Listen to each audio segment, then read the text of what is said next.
this in the King's Treasury this evening, and what is going to help our runners. So we are now good to go. We get to listen to the longest NPC spiel in the history of NES, I think, possibly. And then we also get to see what we have waiting for us. So we have the stat check, we have no spells, we've got the Stones of Sunlight, some money, and our obligatory key. So if we have a town close by, then that gold could very well come in handy, but unfortunately that key is not going to get to be saved this evening because, well, we have no extras. Alright, so coming out, we've got a bunch of green grass here, and, well, no towns immediately, but we got ourselves a good bit of swamp, which is not fun. Brian Williams has a red slime to kill here, and fortunately, not great strength, but that'll be enough to take down that slime, get a little bit of experience. Brian's going to do some exploration. I would assume probably looking for a town.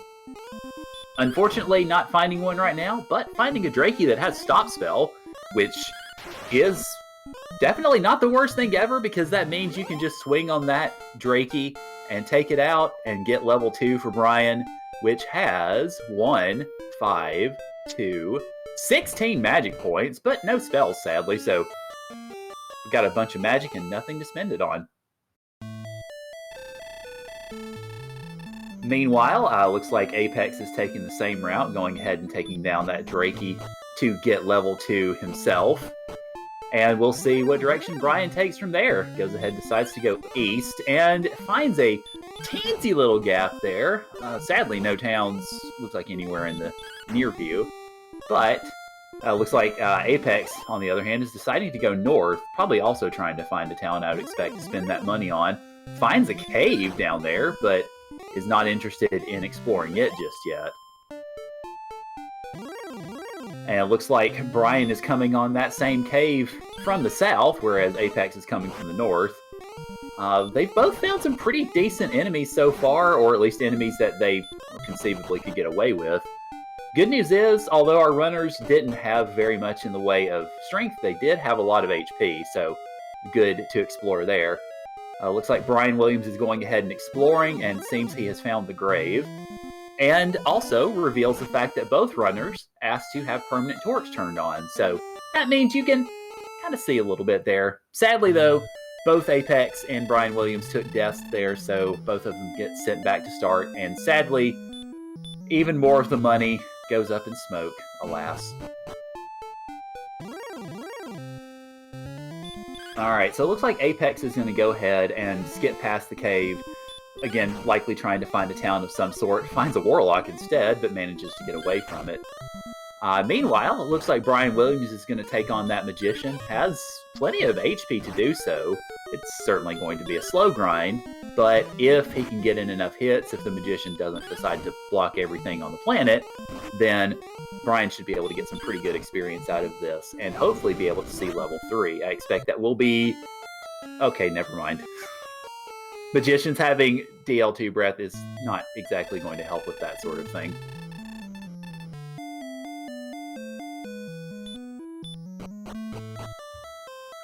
But we see apexcorv find a metal slime here in these northern mountains. Gets a good... Oh, gets an excellent move. Perfect. That's going to get that scaled XP. 64 XP will get level 3. So we have 9, 6, 4, 10, and that was level 4 also. And we have ourselves a Spell of Outside, which helps with the caves, but doesn't exactly help with combat right now.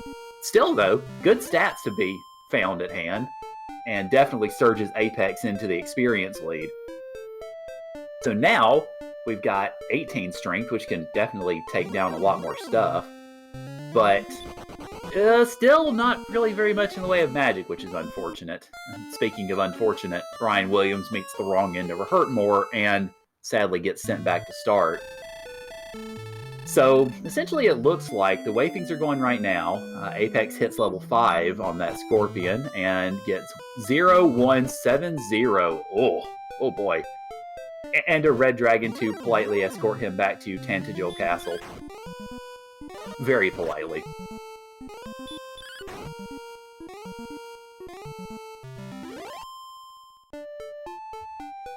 So for anybody who is listening or watching, forgive me for these brief pauses, but I've got myself a nice glass of water here to keep my throat liquidated while while I am carrying the commentary. So forgive me if there are any brief pauses, but it's mostly just me hydrating up. The Metal Slime Zone, I think, was in the mountains north, kind of, I would say, northwest of Tanager Castle. At least that's how it seems to me, anyway. Since there are so many mountains around, I might have just seen the wrong mountains, but you never know. Alright, so it looks like Apex is going to go ahead and take a stab at this grave, and find a regular slime, so not nearly as much trouble as Brian found in regards to trying to get through there. And we have ourselves an herb, and some money, and Death Necklace. Alright. Unfortunately, without a key, we can't go any deeper in the grave, but that's still not a bad find. You've got an herb to heal yourself with, and the Death Necklace for later, of course. Unfortunately, though, that means Apex is just going to have to continue to explore because we can't really go any further. Alright, so I'll be curious to see. It looks like Apex is going to go ahead and continue east. Fortunately, these Drakies, of course, are very much cooperative, casting Stop Spell all the dang time, so free experience there. We'll get to see if Apex finds anything further to the east as Brian Williams goes ahead and dives the cave in his vein, and of course he will find all the same stuff. Assuming he can get to it, that is.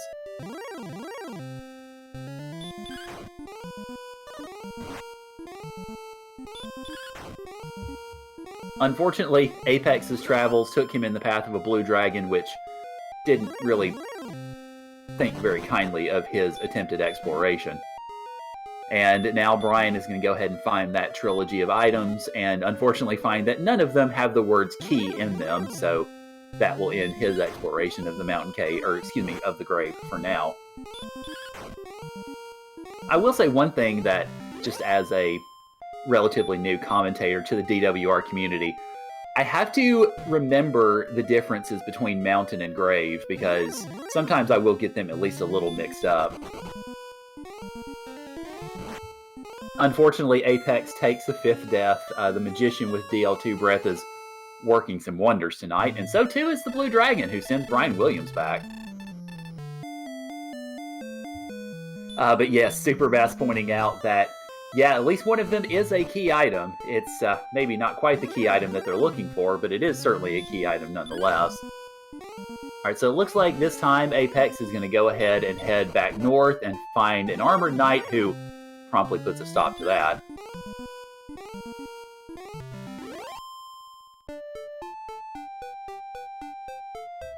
And ETAP pointing out that the blue dragons, as though they weren't offensive enough already, also have hurt more, so that is, I'm sure, a delight for our runners this evening.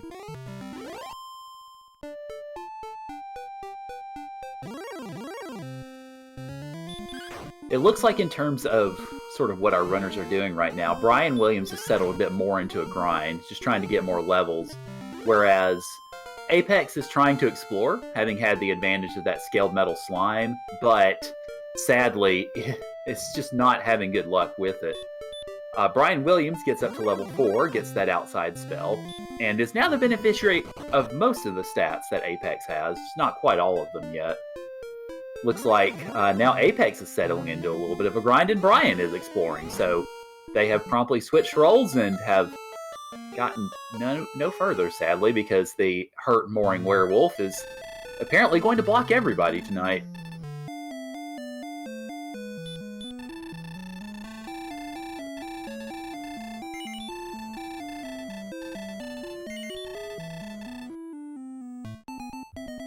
Alright, looks like Brian deciding to take a quick save, maybe is planning something extraordinary and wants to make sure that it stays, maybe trying to hang on to that little bit of money that he has. But it really looks like both of our runners right now are by and large depending on a little bit of a grind. Of course, trying to get, obviously, more XP, better spells, certainly, so that they can both surge forward, because a lot of the wildlife that we've seen tonight is some rather nasty wildlife, so definitely understandable that our runners want a little bit more in the way of protection in that case.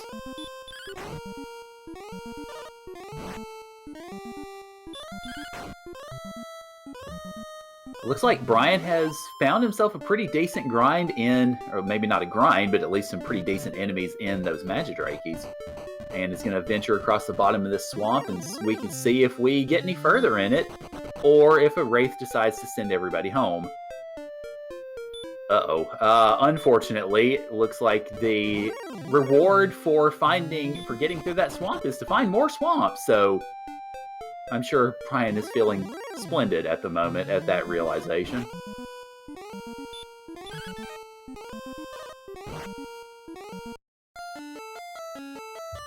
And then the wizard swoops in to essentially complete the swipe, if you will.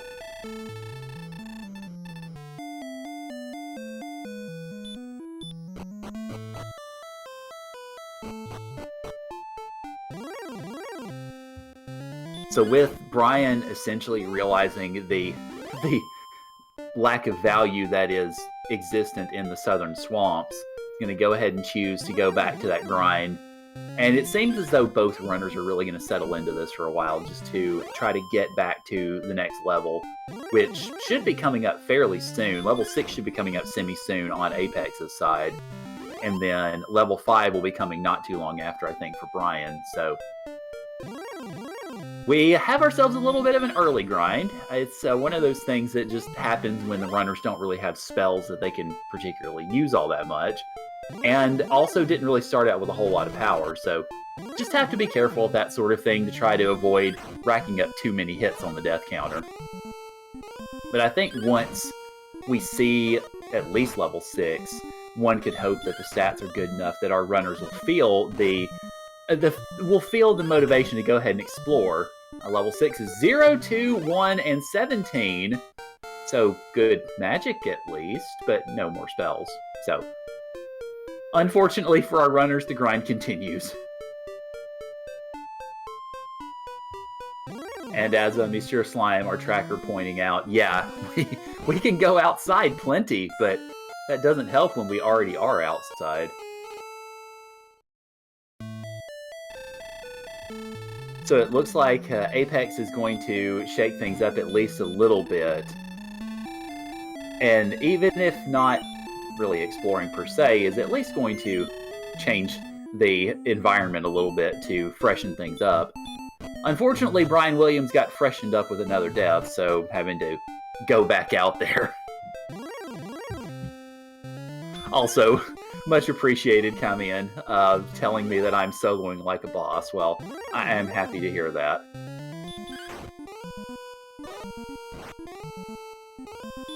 Unfortunately, looks like Apex's attempts to try to go northwest were foiled by a knight, so back to start he goes. And hello to everybody raiding from Randomania 2. Welcome in to the Brian Williams Apex Corbin match. About 15 minutes in, and, well, pretty much you're seeing exactly what this seed has had to offer. We've had some fairly nasty enemies, like magicians with DL2 breath, and wolves with hurt more, and blue dragons with hurt more, and not a lot of starting strength, and only one spell so far.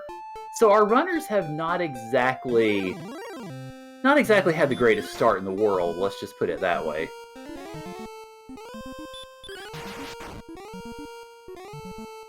Also, as I mentioned to the folks from RM2, y'all probably know this already, but don't spoil anything, por favor, for those of us who want to go watch things, and I think that was DL2 breath on the metal slime. Oh dear.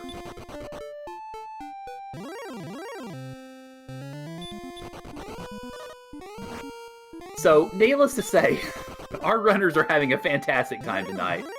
Looks like Brian Williams has gone back east, is trying to get beyond that mountain pass there, but the hurt-moored werewolf is, well, spoiling that too.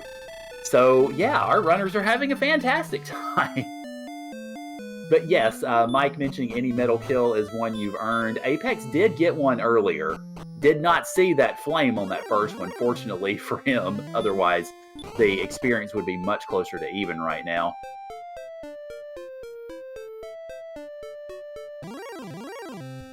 And the blue dragons have the wombo combo Oh god, that just makes it even worse.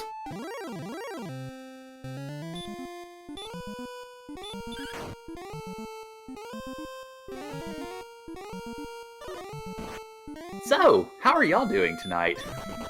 I hope y'all are having a great Thursday evening. I'm not sure if our runners can say the same right now.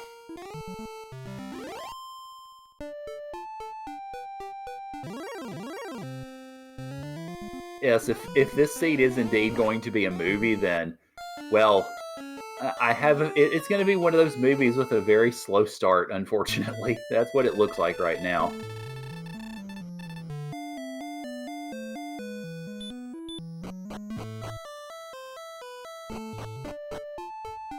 And Apex very kindly validating the seed force, checking that spark over bridge. But sadly finding nothing there, which is unfortunate. But still, the effort is very much appreciated nonetheless. Unfortunately, though, discovering the news that that southern swamp is very swampy and very rough. And so are the Armored Knights for Brian Williams, so holy moly.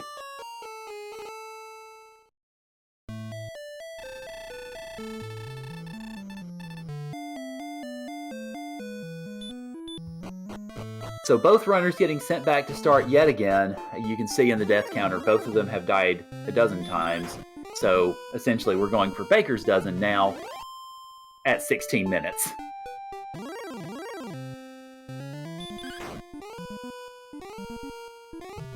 And Super Bass mentioning movies, bad movies, like the Avatar movie, the live-action movie, they mean.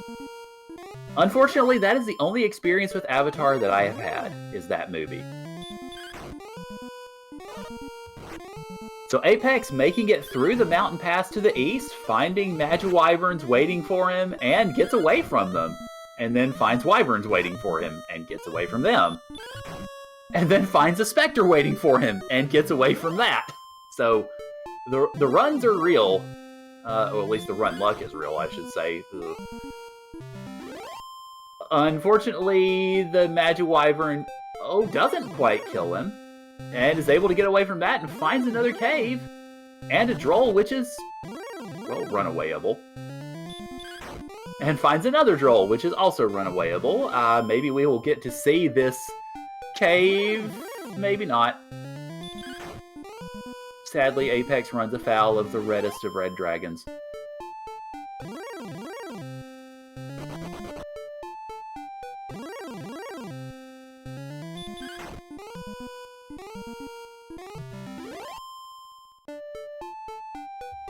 Sloshy projecting that the caves and towns are going to be right on top of each other. It's kind of hard to say at the moment because we haven't really seen a whole heck of a lot of the map.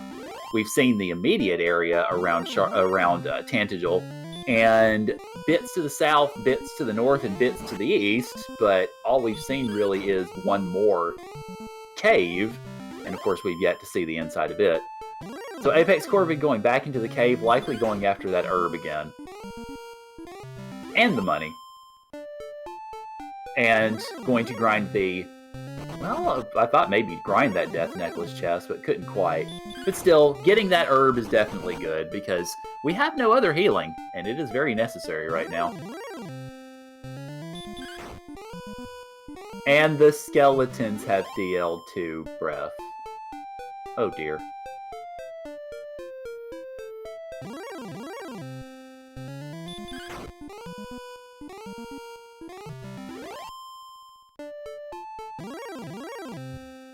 So, ladies and gentlemen and folks of all strokes, this seed has not been friendly, just in case you haven't figured that out yet.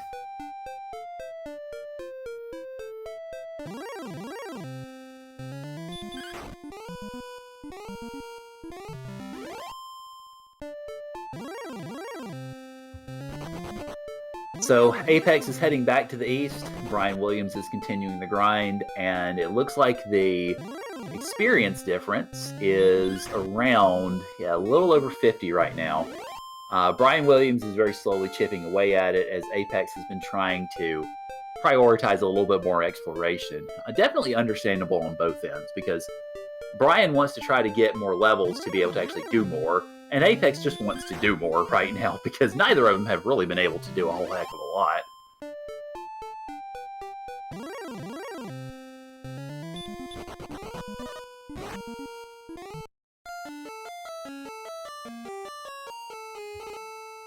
I will say, I am very privileged to be a part of this. Not just because I am doing solo commentary, but holy moly, this seed. This is one of those that is a great viewing experience because craziness, drama, and chaos, but the runners not so much. I have a feeling they're probably mentioning a few words in their own living domiciles that probably are not fit for, well, anything south of R-rated channels, of which this very much is not.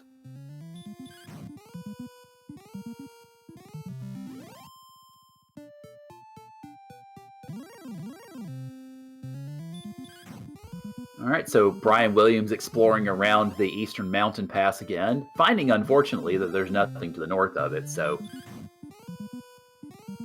it is unfortunate, but it still very much focuses the travel direction for now, at the very least.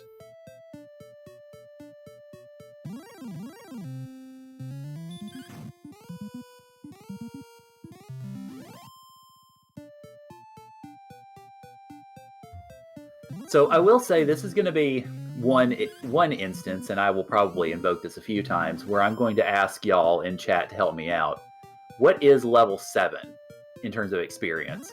Meanwhile, Brian Williams goes south of the mountain pass, finds Cantlin. So now we have plenty of vendors to spend money on. And a small shield would be not so bad. Let's see what the other shops have in store here, including, yes, as chat mentions, fairy water. So we're going to have a little bit of fairy water purchasing, but I think Brian's holding on to that money until he checks both of those shops at the moment. And we have a silver shield and magic armor in the bottom shop. We, of course, have yet to be able to see the treasury because we haven't found keys yet, so the possibility of a gold grind does still exist.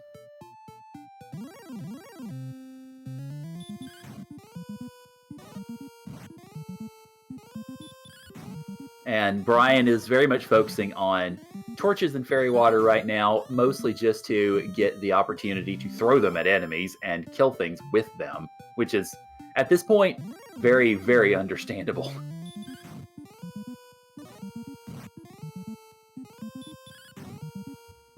So thank y'all, chat, for letting me know that level 7 is 337, so that means that apexcorv is just under 60 XP away from that. And Brian is going to go ahead and explore to the east a little further here. Droll Magi, unfortunately, is a little bit too much for those torches and fairy water at the moment, but a scorpion definitely is not. So a scorpion gets fired to the face, survives it, and then gets a punch to the face, and actually survives that too. But the third punch, at least the third attack, does the job. Gets Brian 16 experience, and gets him within about 100 XP of where Apex is right now. Gets away from the Star Wyvern and finds his brother next to him.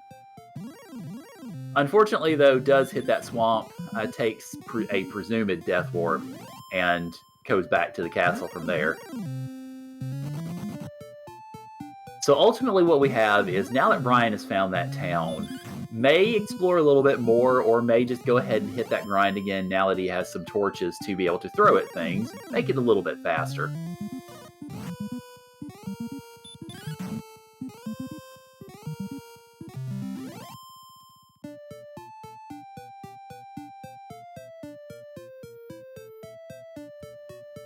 And chat has been mentioning often no movie from apexcorv. Definitely going to be asking about that in the post-race interview. Never you mind that.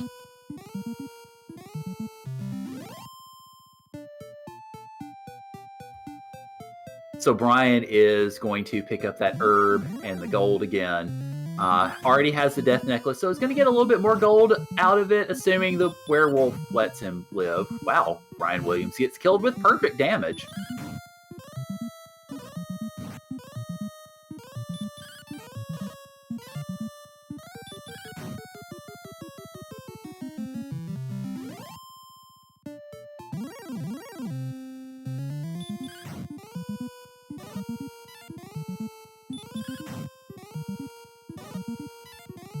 So now Brian heading back into the cave, presumably to go get that gold again and make a dash for Cantlin to be able to buy some better stuff, which is definitely understandable. Level 7, 3, 4, 8, 8, and repel.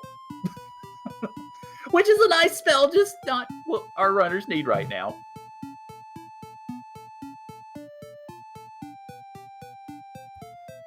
Meanwhile, Apex is now heading down and is going to head south of the mountains and find Cantlin as well, and has a little bit more gold with which to work at the moment. So Cantlin, I think, will be a much better find, assuming this Magidrake lets him find it. And, gets away. So, is able to experience the joys of Cantlin. We'll see what Apex buys here.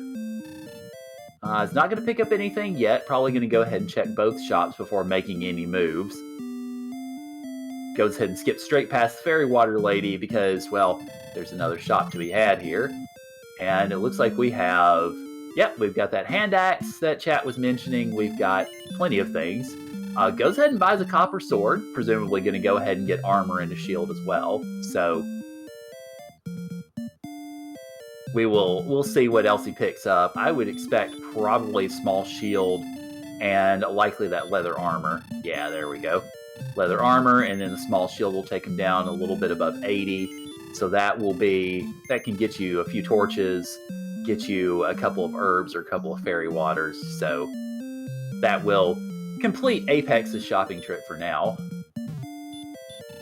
Goes ahead and uses an herb. Well, can't afford, unfortunately, the most expensive inn in all of Alefgard, so goes ahead and heals there. Meanwhile, Brian is making a dash for Cantlin with the money that he has to hopefully be able to buy more things. Both of them run into Magidrakes at the same time, and Brian makes it back to Cantlin. So now we got, $1,200, so that is very much going to be, not going to be broadsword money, actually not quite, but still enough to do some great shopping. Apex gets sent back, but fortunately had already spent all of that money, so doesn't really lose a whole lot in the offing, except apparently about 10 gold. Alright, and we see that Brian did go ahead and get a hand axe and got some clothes, and is probably going to go ahead and pick up that small shield in the top shop as well. Looks like Apex has dove back into the grave, presumably to pick up another herb and more money. I'll be curious to see if there's going to be another dive at Cantlin for some more goods, or if we're going to perhaps be seeing a little bit more exploration at this point.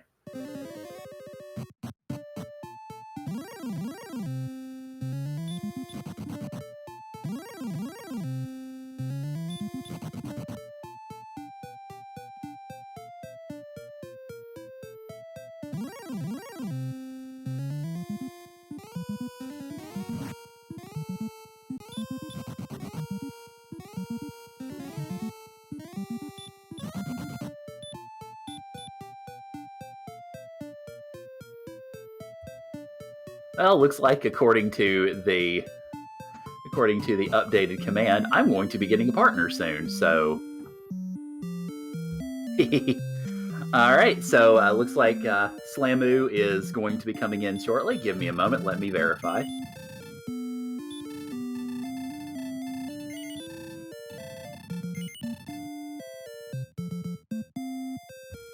Good evening, Big Slamu, and welcome to the commentary booth. Hey, am I late or something? What happened here? Well, I mean, one could say that perhaps, but considering that our runners have died, 30-ish times so far, you're not late for anything. I was going to say, it doesn't look like I missed much based on where we're at. Can you get me up to speed? Sure. Pretty much, our runners began with not great strength, a little bit of magic, but nothing to cast it with, and since they have gotten outside and repel. And we have run into, werewolves with Hurt More, blue dragons with Wombo Combo, metal slimes with DL2, all sorts of things. Everything's been crazy. The runners have died a bunch, and chat has loved every second of it. Perfect. That's exactly what I was hoping for. It looks like more deaths than minutes, so that makes for a good seed usually. Yep, that's what chat's been saying, so. But, how are you doing this evening? Oh, we're here. I mean, big action-packed Dragon Warrior night. I'm going to have a lot of VODs to catch up on, but it's an exciting time. Oh, yes, absolutely. I'm sure chat's tired of hearing my monotonous voice all the time, so you're definitely welcome in the booth. Perfect. So, I mean, XP-wise, Apex has got, 180 XP lead. It's going to be, that's actually a pretty sizable lead right now, but I see Brian's got the axe, right? But they've both got an axe now, so it's going to be, that's probably a 10-minute lead in reality. Yeah, the biggest singular difference so far in terms of the experience has been that apexcorv had found a metal slime and was able to kill one. It was a level 2 kill, so he got 64 XP out of it, but then later discovered that the metal slime has DL2 breath, so yay. I still think it's worth it, and I think Apex does too there as he takes another fire breath from that slime. I mean, when there's nothing else out there, you take a chance on a DL2 metal slime, that's for sure. Yeah, looks like Brian Williams is going for the same thing, and now we see that metal slimes have stop spell, so there you go. And if Brian is able to get one more hit in, but does not. Those metal slimes are going to stop the players from casting outside and repel? Exactly. I mean, hey, they've got to justify that spell allocation somehow.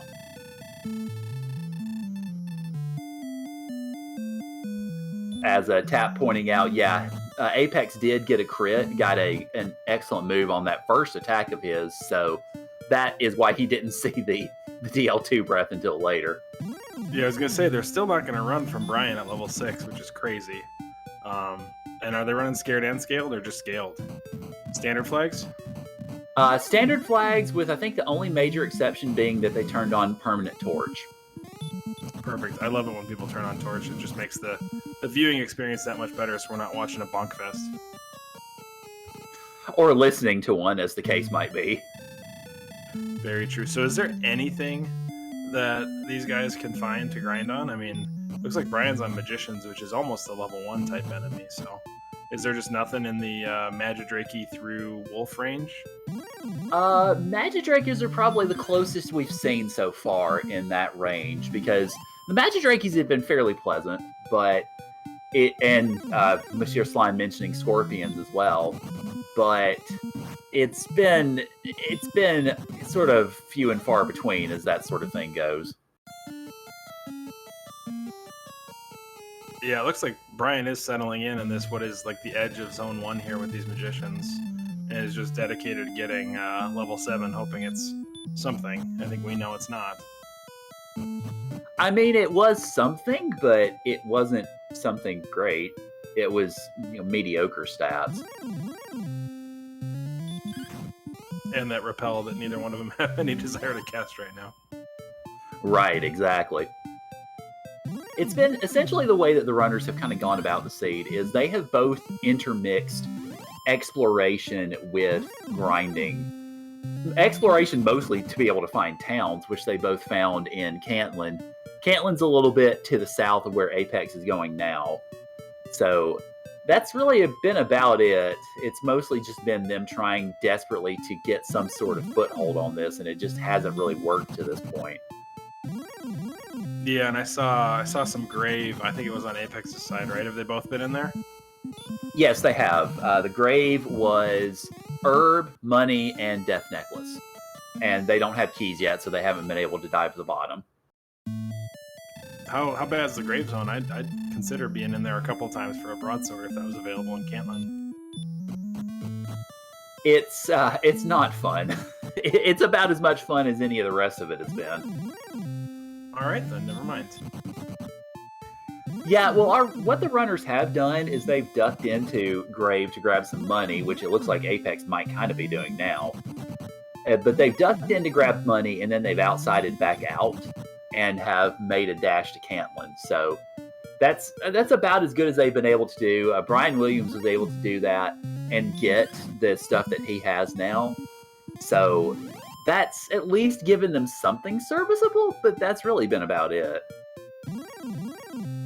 Yep, and it looks like Brian's picking up 7 right here on that red slime, bringing him up to match stats with Apex. So the big 3 strength, 8 HP, no material change to what you can do. But he has made up over 100 XP on the deficit in the last 3 minutes since I jumped in. So yeah, it's definitely been a good sort of swing back for Brian. It's just been neither runner has been able to really have much of a foothold, and now Apex has switched over to a grind. So this has essentially been the seed in a nutshell, is the swaps from grind to explore and so on. That area where Brian is right now, and you see obviously that lovely swamp to the south of him. Unfortunately, that just leads to more swamp, which leads to the ocean. So nothing down there, unfortunately. perfect. That's the way it should be. Anybody throw any fairy waters at anything yet?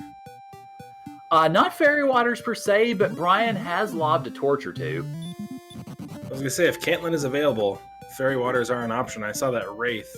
I feel like you could damage race a Wraith with a fairy water, but I don't know if they're that desperate yet.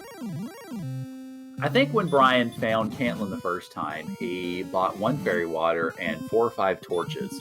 And then I think found a scorpion and proceeded to throw a torch and a couple of punches at it. But that's the most I think that we've seen that used to this point.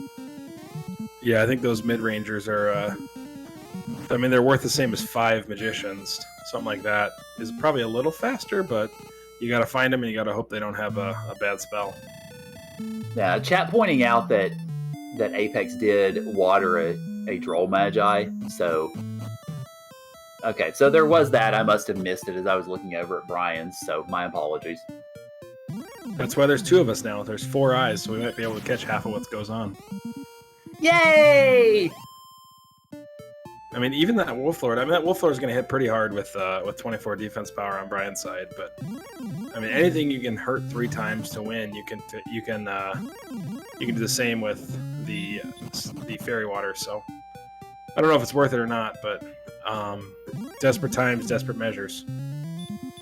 Yeah, that's pretty much what it's amounting to at this point. Is both runners are probably getting into a little bit of desperation mode, because I imagine at almost 40 minutes, they're probably both sitting here thinking, oh my god, what do I have to do to get this thing going?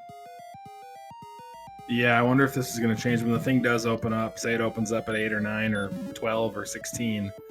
I wonder what they're going to do from a desperation standpoint to try things out here. Oh, there's the Death Necklace gold in there too, so you do get a full almost 800 gold out of the grave there. It looks like Apex is going to try to do it twice and upgrade to that broadsword. Yep. Yeah, that looks to be the strategy. This might even be broadsword plus chainmail if he sells the axe. Yeah, it'd be broadsword plus chainmail right here. And this is why I'm glad you're in chat, because you know that stuff far better than I. Basic edition? I think I got that down at this point. Well, keep in mind that I've only been in the community for about a month, so... I know, I'm kidding. Oh, let's see where Apex is headed. Only 2 or 3... He's going fairy waters. 1,500 gold, and he just cruises right past for fairy waters. Interesting call. It is. I presume probably going to at least pick up a little bit of something here in the bottom shop. Let's see. I forget he might what be is going available. armor here. Yeah, there's that half plate. Crazy thing is, he could have actually, if he forgot in one of the broadsword, he could have bought a copper sword, which would have sold the hand axe, and got him back over 1,500 gold, which then in turn he could go buy the broadsword if he had realized too late. But I think he's on the defense plus fairy water plan, which I don't know if I disagree with it. It sounds good. Ooh, Spectre on Brian's side. That's another great fairy water target. And Wizard. Yeah. Wow. Yeah, the chat had pointed out earlier that the area that we're calling Plus Island is a pretty good zone if we can get some sufficient stuff to take care of it. Oh, and there is the harp trading cave. And we did see a town to the north of where Brian is right now. He was just on the wrong side of the swamp to be able to get to it. So We'll see if he tries for that now or if he just continues to go elsewhere. Probably trying to find a better way around this swamp. Yeah, especially without a heal spell, you're really limited there. Every step matters. Oh, there's another Droll Magi for Apex. This is a big one, and there's the new town right on the cusp. Werewolf, he gets away. Warlock, he gets away. 3 steps to go, and Brian walks into Motel 6. I mean, at the very least, he can go to the inn and heal and set out again. So I suppose there's that. That chainmail is actually a sizable upgrade too. Yeah, it is, and any upgrade right now is definitely very welcome. Yeah, they're just trading roles and responsibilities here. Brian's on exploration duty now, and Apex is on grind duty. I don't know how he got away from that red dragon, though. I would say pure and unadulterated luck. I think it was an RNG manip. Or that, too. Oh, and we have the mountain cave with golems. He gets away with 2 health, has 0 healing items, and he's going to go for it. Yeah, I mean... The hero walk of all hero walks right here if he makes it through. Oh, but he gets ambushed, so womp womp to Brian. But at least he knows it's there now. Yep, 5 chests in there. 5 and 27 chance of finding something that's going to make your life not miserable. Meanwhile, yeah, it looks like Apex has definitely shifted over to the Droll Magi grind with all that lovely fairy water. And it's paying some dividends right now. I would say it's 58 XP per Droll Magi. He is less than 1 away from that next level, which would be... I mean, you never know, right? I mean, Hurt More is the magic potion that gets you out of these Nightmare Seeds. Or 37 Strength, one of the 2. Oh yeah, both will definitely help with that. Buys the Dragon Scale, dons it for a brief moment, and then promptly sells it again. He's going to stock up on herbs, and I would expect some fairy water before exiting here. Yeah, I think this is this is probably the fastest XP he's gotten all day, even faster than the Metal Slime. Yeah, I would expect so. So goes ahead and stocks up on all the fairy water that his inventory can hold, and so we will see that level 8 shortly on Apex's side. Interested to see if Brian tries to hit that mountain cave again, knowing what's in there. Golem and Stoneman hit hard, but their agilities are really low, so you can get away from them relatively easily. But 1 shot, 2 shots, and you're done for, as you see on Apex's side. I was going to say, as Apex tries to run twice from a stone man and then perishes, so good job. Yeah, cursed him. That's why I'm here, right? I mean, that's why you invited me? Oh yes, of course, because we could all use more lovely curses. That sounds like a new race room right there. Lovely curse. Yeah, I wouldn't be surprised to find a race time race room titled that someday. For anybody curious, the race room for today's race is Invincible Outside. Considering Outside was the first spell that they got, I found it rather fitting. And most of the enemies are invincible today. Pretty much, yeah.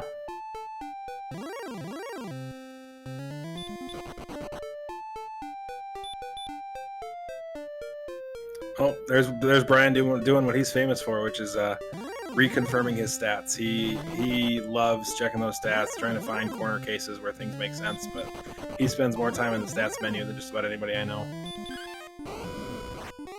Oh, well, I mean, I guess it's one of those things, if that's your predilection, sure. I mostly just don't know my stats very well, so... That's the thing is, so he's, from a mathematical standpoint, he's got this game on lock. He's got spreadsheets upon spreadsheets, average swings per enemy based on different APs. It's really remarkable how much you can put into this game and still get returns out of, right? Yeah, that's definitely very much appreciable in that sense. There's a reason I teach history, and one of them is because I'm not the best at math, so I will leave that to the stats folks. Here comes level 8 for Apex, and we have 3, 2, 1, 6, and hurt. So that helps a little bit. Hurt is definitely an improvement. Hurt is the replacement for Fairy Water at this point. So, again, find that mid-range zone, maybe plus Island. You've got 68 MP. Your MP is greater than your strength and agility combined. Just sit there and hurt things. Yeah, when you pointed it out that way, I had to take a look and I went, oh my gosh, that's right. So, yeah, I could definitely see where that would work, and I think Apex may be going for that now. So that's 34 casts of hurt. I don't think you've got enough life to hold on to 34 casts of hurt, but that's what it is. Yeah, that's definitely one way to think of it. So we'll see how well Apex is able to take his hurt and go out and hurt other things momentarily. Yeah, 975 is that next level. Either that or keys is going to be what's going to unlock this race. Yeah, that's certainly what it looks like. I kind of get the feeling at this rate that they're going to find 975 before they find keys. Unless that mountain cave has them hiding there, but Brian knows where it is and hasn't been able to get to it, and Apex hasn't seen it yet. I was going to say that mountain cave was like a two-step sprint, right? You've got to make it all the way to Brecconary, refill, and then head back out. Right, yeah. If Apex can make it to Brecconary here, then I think that'll help out a lot. It looks like it's hovering in the area of Plus Island, but a little further south of it right now.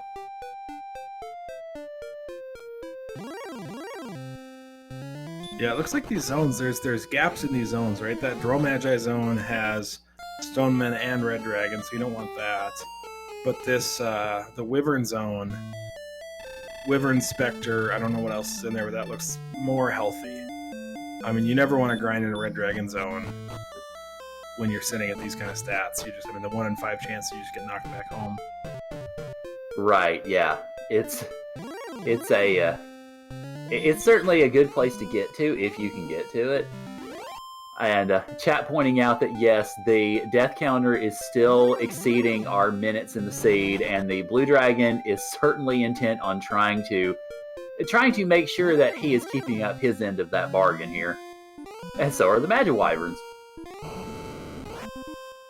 Oh, the skeleton has sleep and deal too. That's exciting.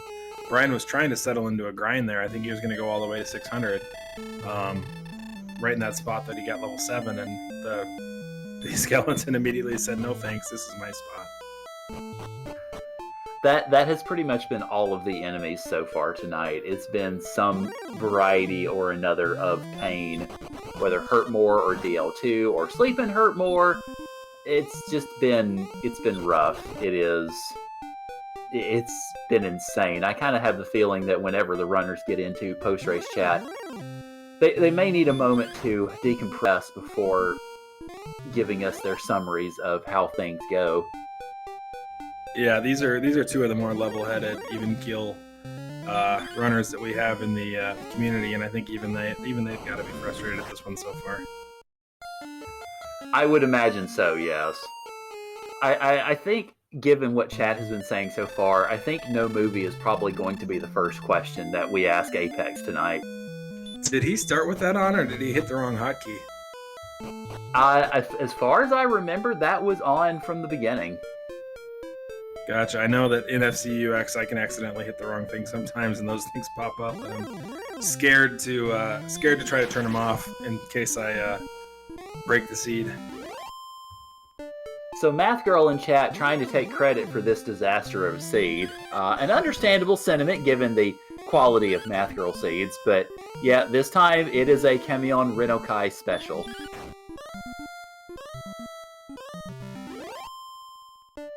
That's surprising. I mean, I'm very familiar with Math Girl seeds, and this one had all the hallmarks of traditional Math Girl, but I guess Kemion, in addition to being one of the best trackers that we have, is also a pretty good Nightmare seed roller.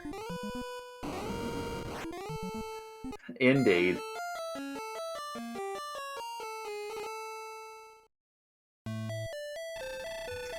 So Camion claiming to have essentially just passed on teachings from the master. So yeah, that would be a good way to think of it, as the siege strikes yet again and claims Apex's 29th corpse. So for anybody keeping count at home, yes, the death count still exceeds our timer and is looking to do so into the hour-plus mark. At the pace we're going, I think we might hit 100 combined. It's very possible. I would not be at all surprised.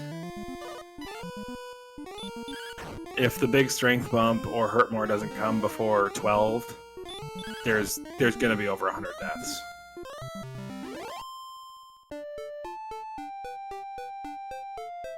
That being said, we're going to be here for a while, and these guys are just going to keep doing the same things over and over again. So, what's going on?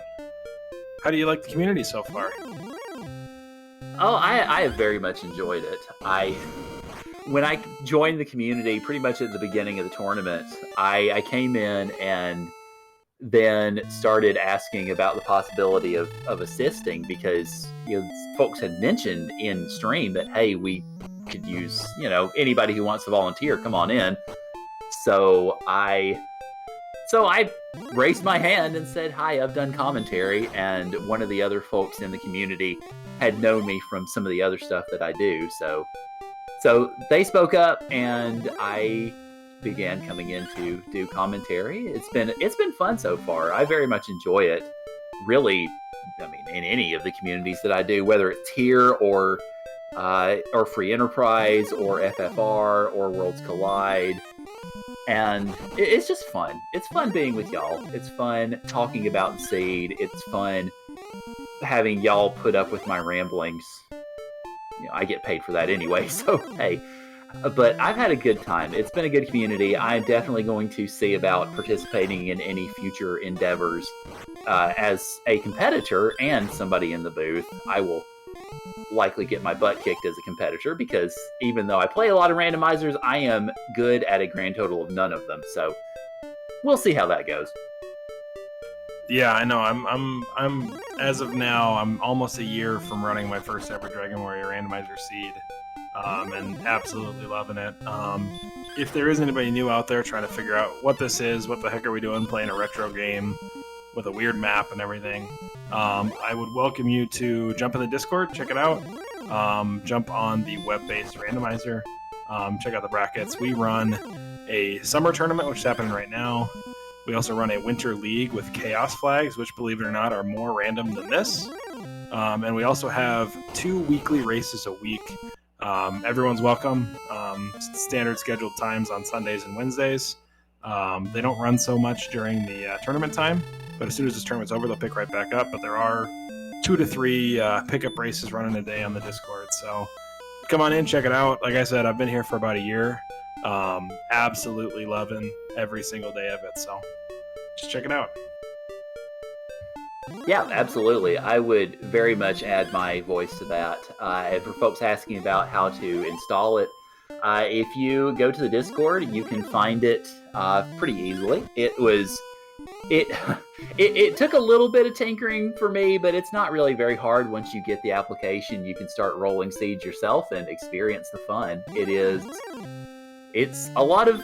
It's fun, and it's also pain, because as often as you find the glorious seeds that have you running through the hills wanting to sing Sound of Music, you get seeds like this that make you want to bury your face in your lap and cry.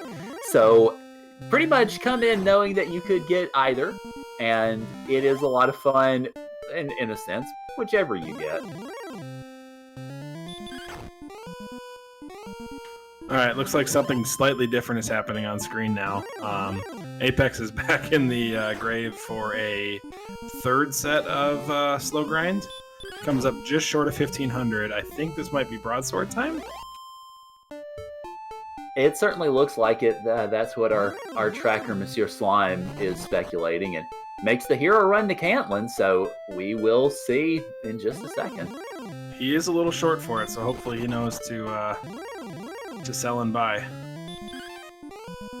Or he could sell a couple fairy waters, that would work too. Yeah, I think that's what he's going to do here.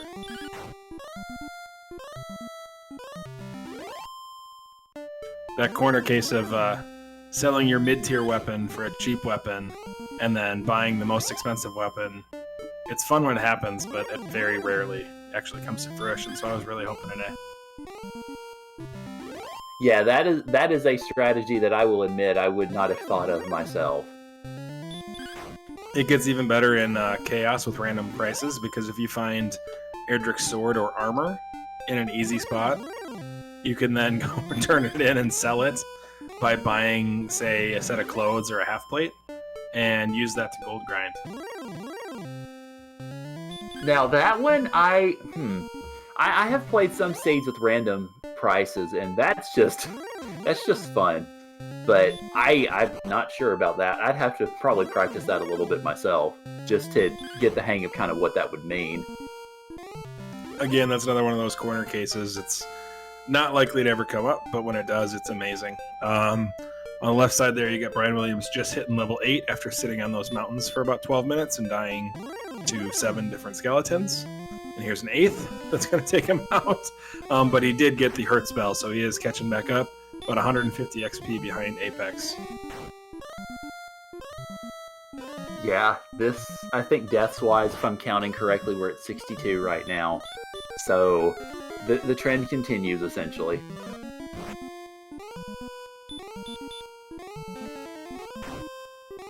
Looks like Brian's trying to get a little bit of revenge on these skeletons, and he does. That might be the first skeleton kill of the night. If it isn't, it has been very few of them, certainly.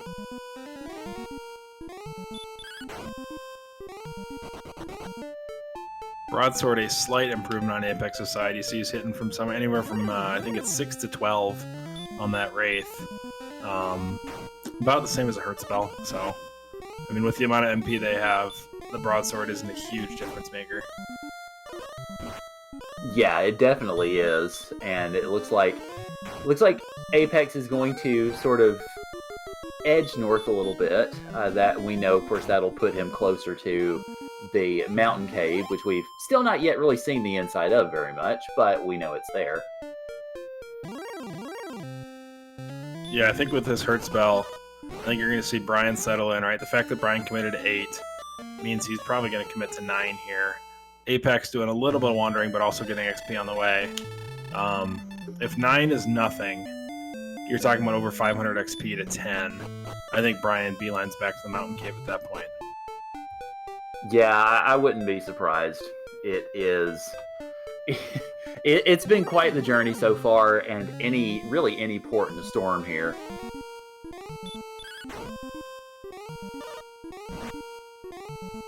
Brian's still engaging these metal slimes, which I think is definitely the correct call, even though they have DL2. Yeah, 2 points and he runs away. Oh, that's rough. I mean, because you're right on that level to have them start running away under the scared metal slimes flags. So, yeah, giving it another shot and gets the breath. It's bound to happen, right? I mean, anything with breath is going to breathe. I mean, naturally. How else can it live? I mean, do slimes really need to breathe? I mean, they're kind of slimes, aren't they? Like osmosis and those other sciencey words? Osmosis and photosynthesis and, yeah, all that good stuff. Well, they're not green, so not photosynthesis. I mean, aren't they just one big mitochondria? You know, the powerhouse of the cell? Yes, sure. Yeah, that. Monsieur speculating anaerobic respiration. So, if you say so.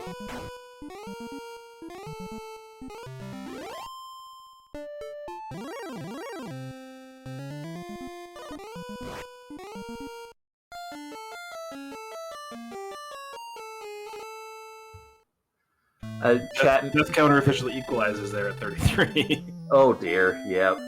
Yep, we're at 66 total deaths, and that number is probably about to climb again if Apex can't get away from this green dragon.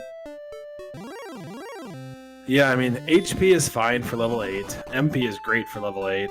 Strength is abysmal, but the thing that's really getting him is that agility, right? I mean, 34 agility makes you're less than 50-50 to run from every upper tier enemy. Apex dying on plus island right there to a Magic Wyvern. Yeah, that agility is doing them no favors whatsoever. And unfortunately, it looks like Brian is having issues with the Wraith, so we'll see if he can get past that, and unfortunately does not. Just keeping pace with Apex, who died, so that means Brian had to match him. Oh, of course!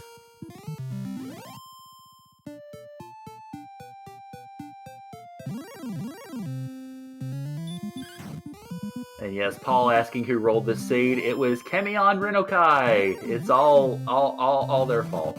Blame them. So one more mid-tier enemy on Apex's side is going to net him level 9.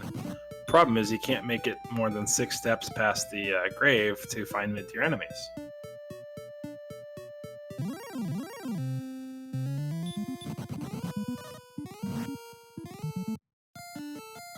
It just keeps going here. This is great.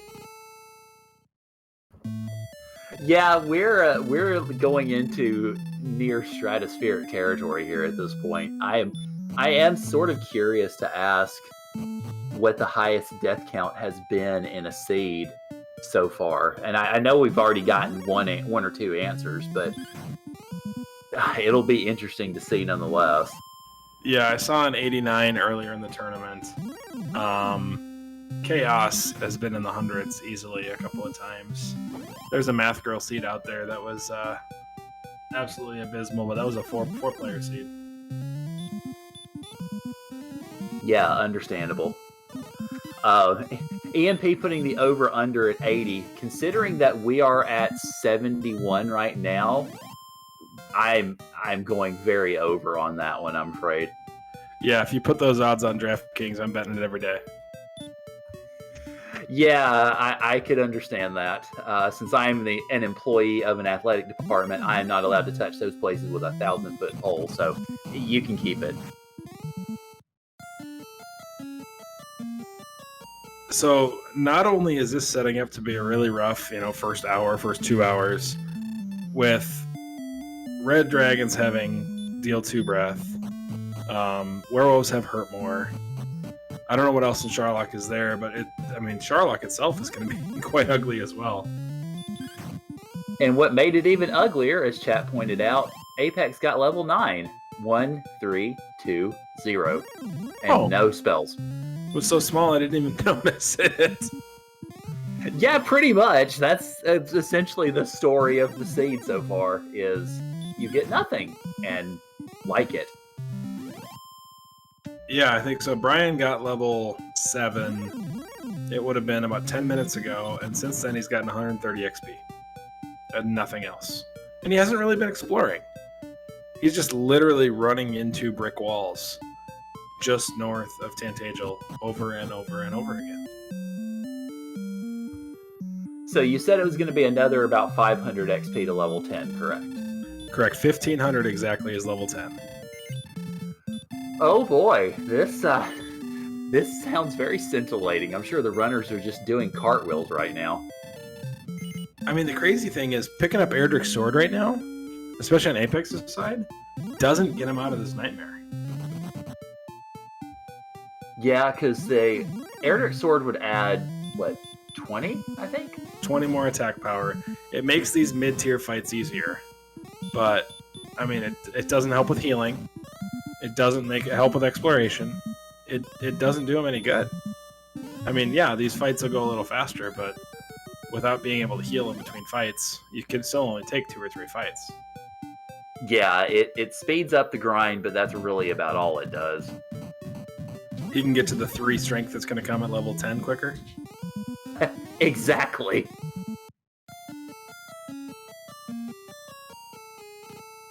Interesting here, you've got Brian switching over when available to the Hurt spell on the Metal Slime, which is a 1 in 16 proposition. But I think he thinks that casting hurt, a 1 in 16 chance, is better than his chances of getting 3 single-digit hits on a metal slime. And when we reach that point in calculations on a seed, you know that the runners are having a bad time. I don't know if I've ever successfully hurt a metal slime. I have not tried to cast hurt on a metal slime, so yeah, yipes.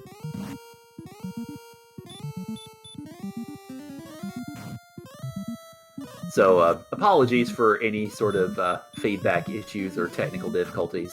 We are, considering this seed started with only my dulcet tones as commentary, you know that we've been kind of holding this together with duct tape, chewing gum, and hope.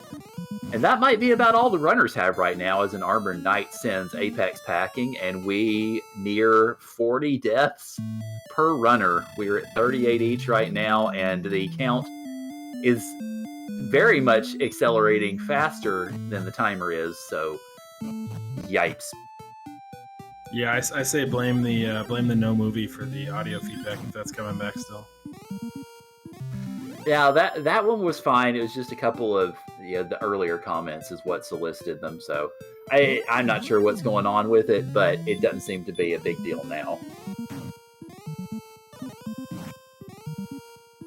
So Brian might now be making a beeline over to through Plus Island back to Mountain Cave if he can make it again, but he's already down 28 HP, and the Magicians also have DL2. And good evening to everybody rating from Randomania3. You all have joined us for a treat. As you can see on the screen in this match between Brian Williams and apexcorv, the number of deaths exceed the number of minutes that we have spent in this seed, and that count is accelerating rapidly with the likes of Werewolves with Hurt More, Blue Dragons with a Wombo Combo, Metal Slimes with DL2 Breath, and everything just seems to want to absolutely punish our runners.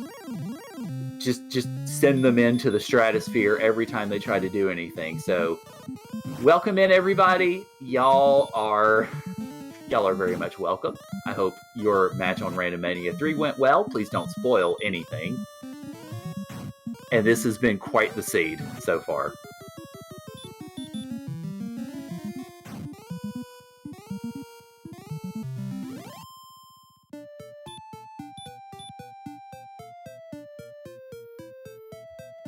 And Math Girl saying that this is a Math Girl, or well, I guess the RM3 was a Math Girl seed. Well, this kind of is too, without you having to even push the button to do it.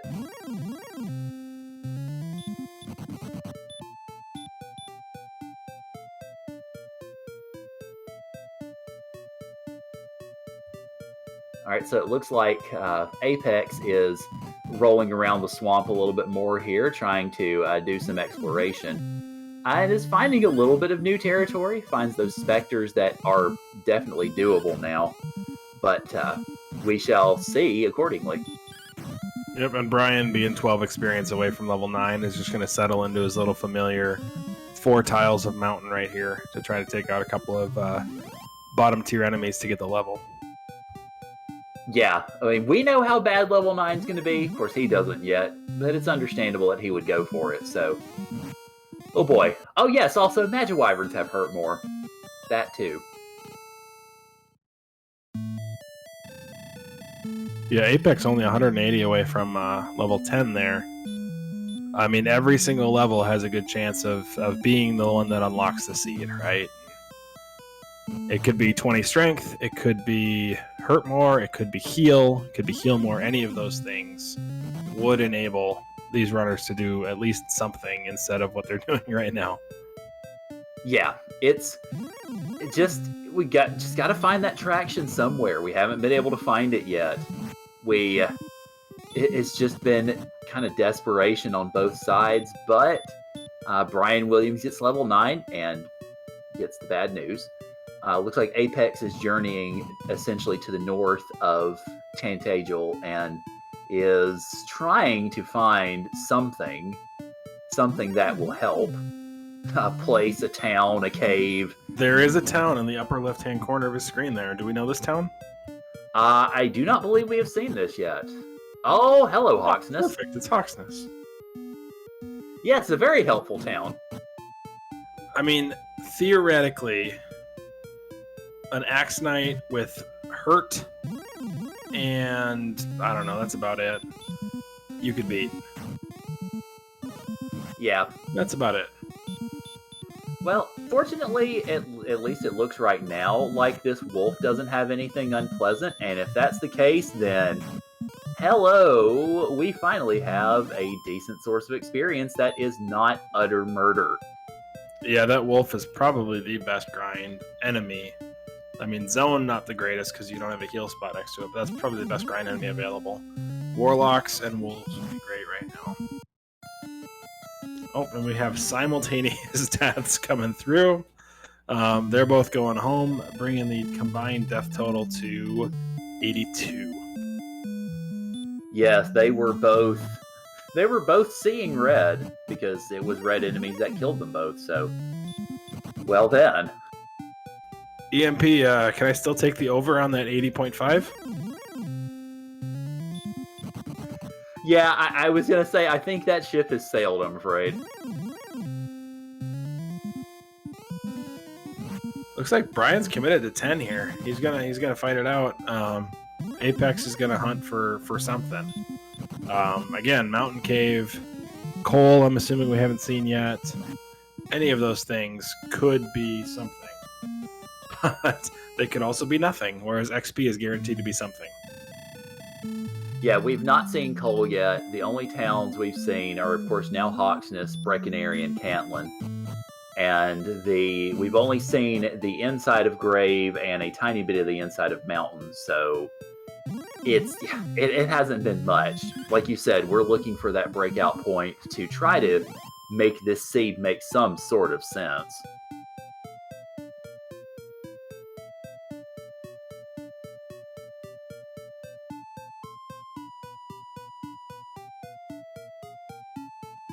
Yeah, it looks like Brian's doing a little bit of mini exploration there. I think he was low on HP and realized he couldn't take out another mid-tier enemy.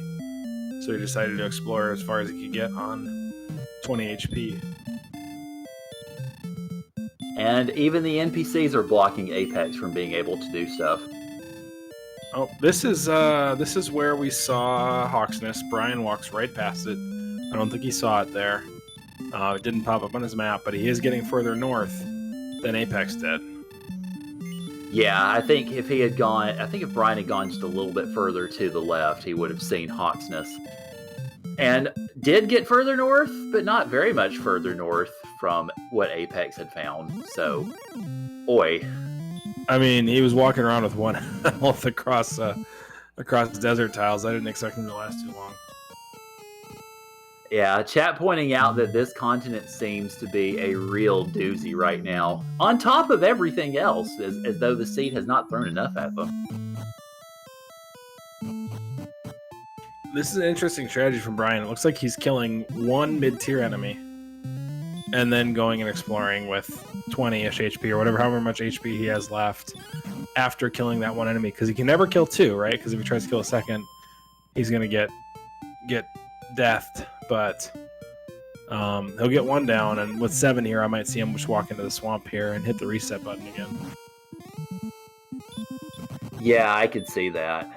Looks like, let's see, I think Apex is making his way just past the grave as Brian Williams gets sent home, and Apex gets sent home again.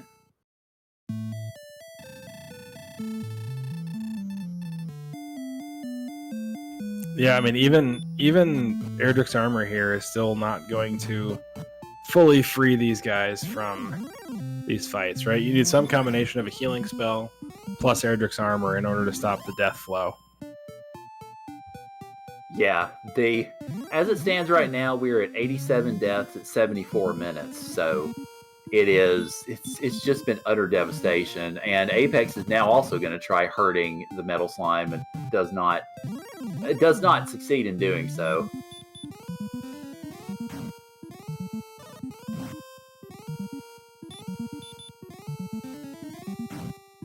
Yeah, Apex is making progress here, though. If he kills this Wraith, which looks pretty promising, he'll be under 100 XP from level 10. And I believe he does have a full stock of herbs. I think he bought those in Cantlin just now.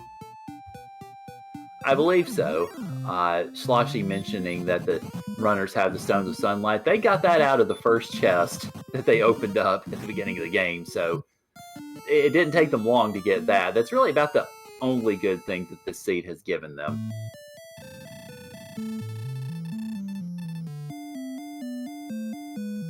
Another metal slime death for Brian Williams. This has to be the most metal slime deaths I've ever seen in a seed, that's for sure.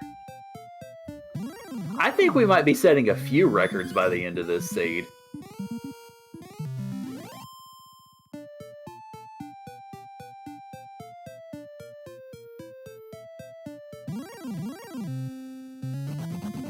I don't know if that number next to no movie can keep climbing any higher, but we might need to figure out where that number's going to, because it's not stopping. Yeah, it looks like it's continuing to go up. We're probably at, if we're at 76 minutes, then I would say we're probably looking at 100. I'm guessing that's 100,000 frames. I don't know.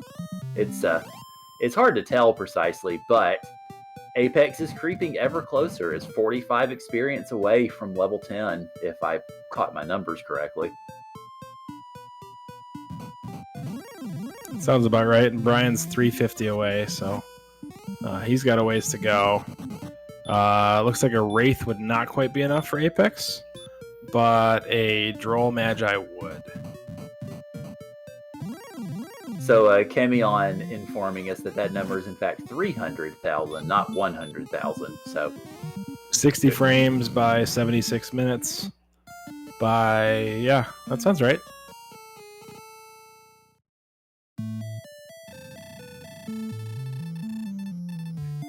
So I guess that's another question that we can add to the list of things that we're going to be asking at the end of this seed. What's the highest number of frames you've ever had in a Dragon Warrior Randomizer seed?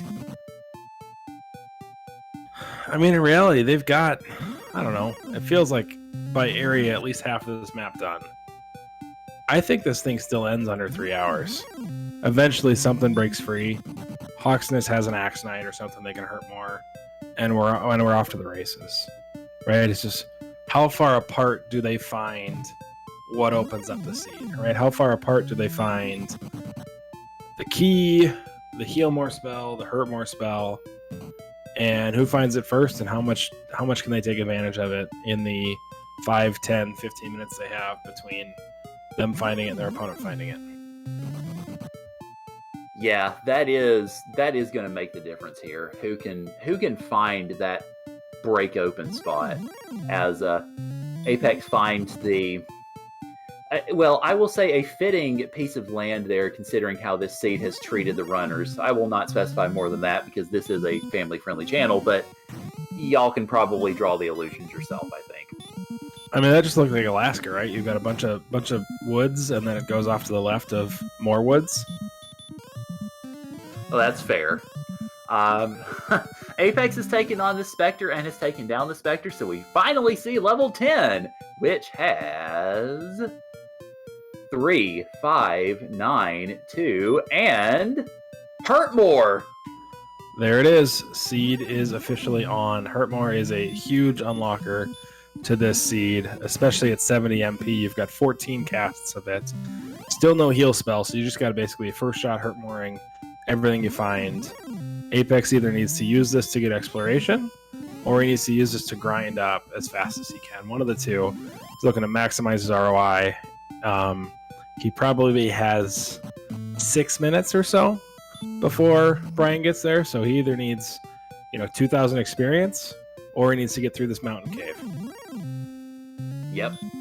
Yeah, this is really the moment for Apex right now, and seems to be taking full advantage of it, going ahead and hurt mooring everything in sight, which is definitely understandable given how just absolutely ugly this seed has been so far.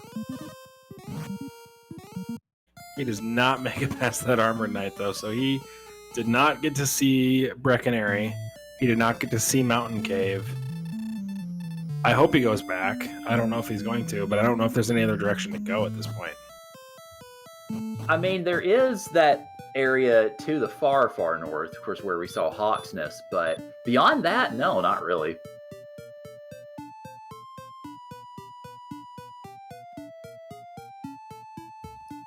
So now really it feels like the question for Brian is how quickly does he hit 10? Because he is 218 experience away. And if he gets it, then obviously that's off to the races for him.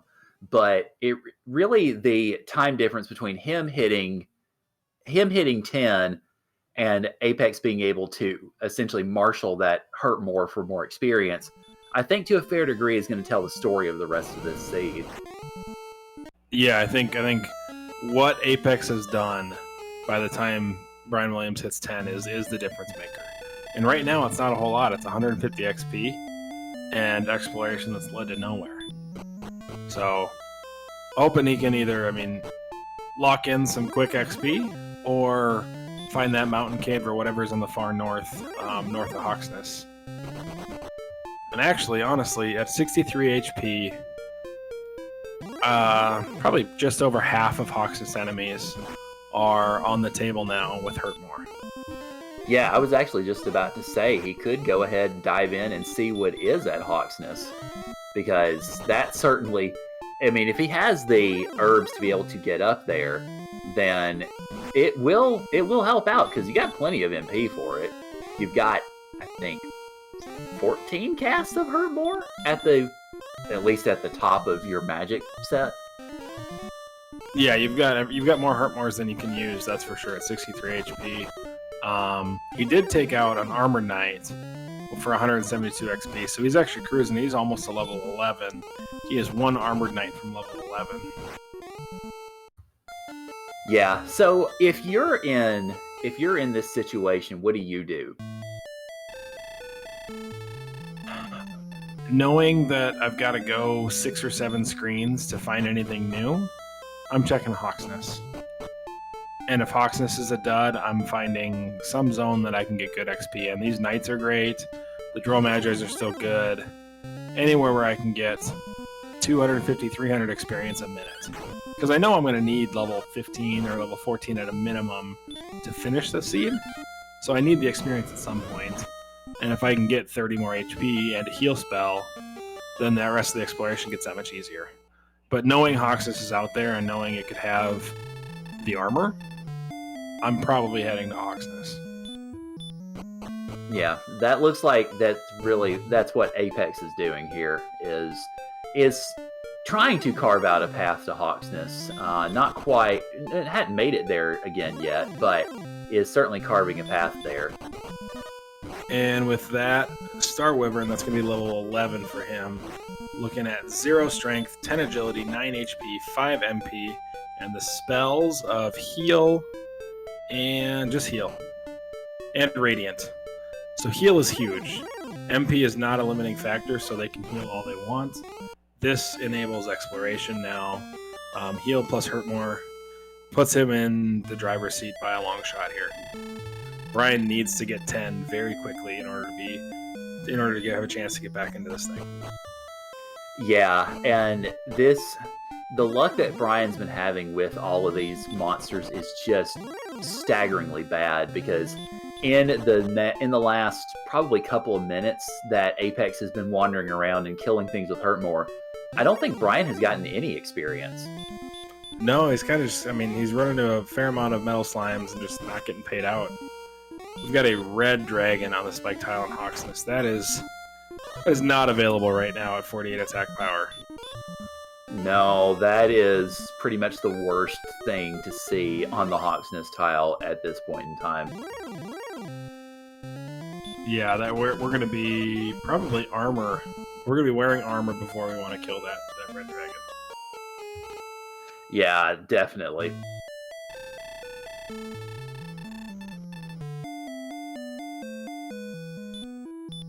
So Brian is still on the clock. Again, he can get 300, even 400 experience a minute with Hurt More in the right zone.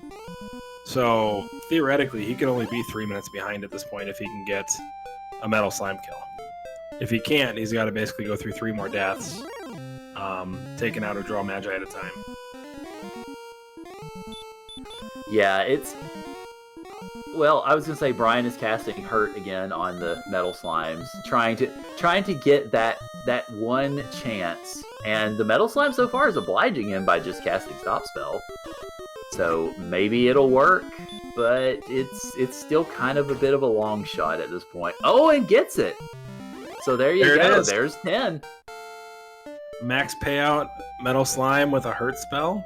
Stats are insignificant. The big thing here is Hurt more. Now it's time for Brian to figure out what he's going to do with it. Yeah, this is big for Brian. This keeps him in the game, because otherwise, if he can't get 10, if he keeps spinning his wheels, then it's over. But now he's back in it. He's obviously a little ways behind, but he's in it. He really should be casting Hurt more on these Metal Slimes. I think it works a little better. By works a little better, I mean it does the exact same thing. I was about to ask if there actually was any realistic difference, but no, I suppose not. No, Hurt and Hurt more are always coded with the same resistance. Metal Slimes at 15 out of 16. And now Apex gets a glimpse of that town and knows that he needs to go around. Of course, we know that town is Breckenary, but still, the fact that there's a town in the first place is a little glimmer of hope. Yeah, I think getting to Breckenary, getting into the mountain cave, as long as he can get what's in the mountain cave is huge. Otherwise, honestly, sitting on Plus Island and killing Magic Wyverns is 320, 350 experience a minute.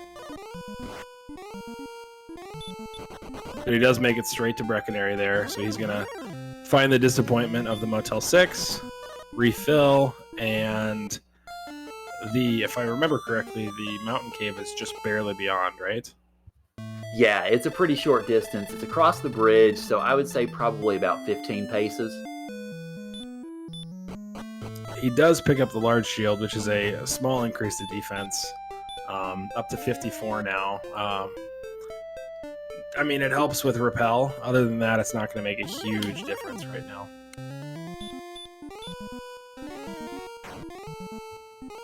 All right, so we'll see what direction that Apex goes from here. Of course, we know that mountain cave is to the west, so that would... Oh, the werewolf has heal more. Oh, boy.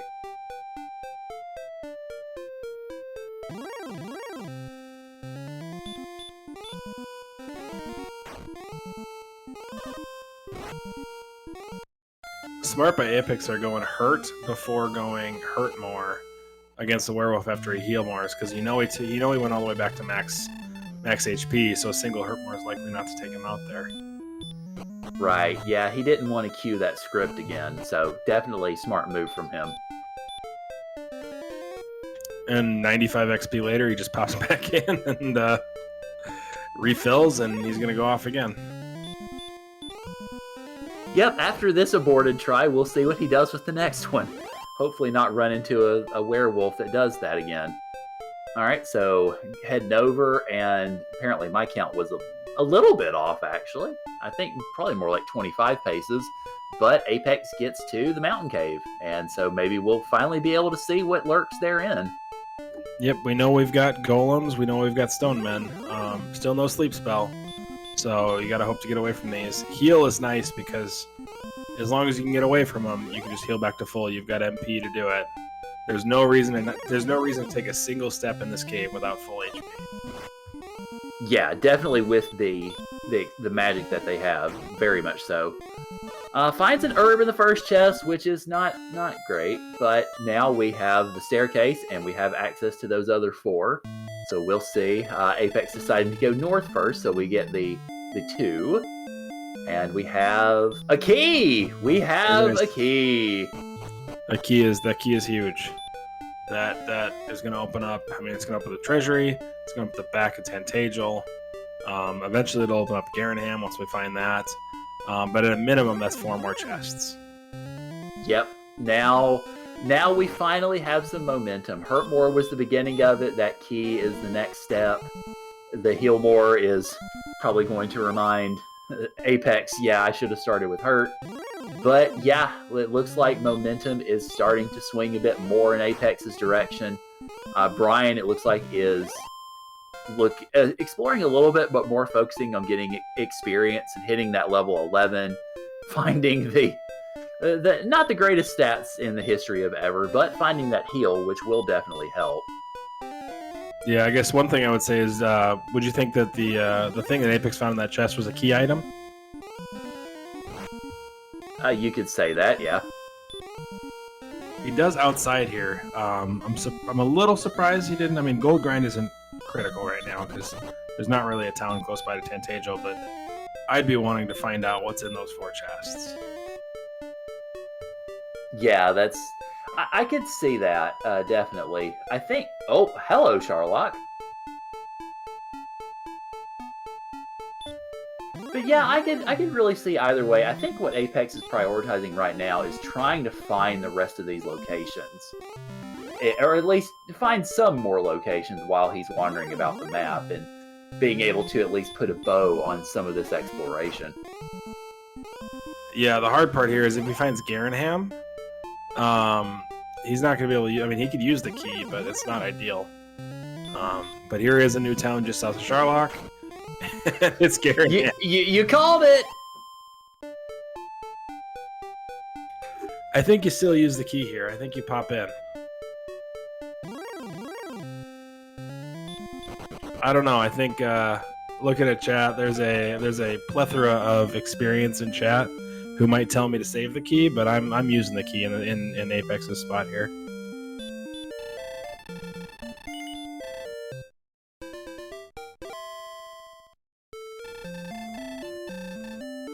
He checks the shop. There's basically nothing that he'd want to buy right now that he could afford, so just a quick cursory check.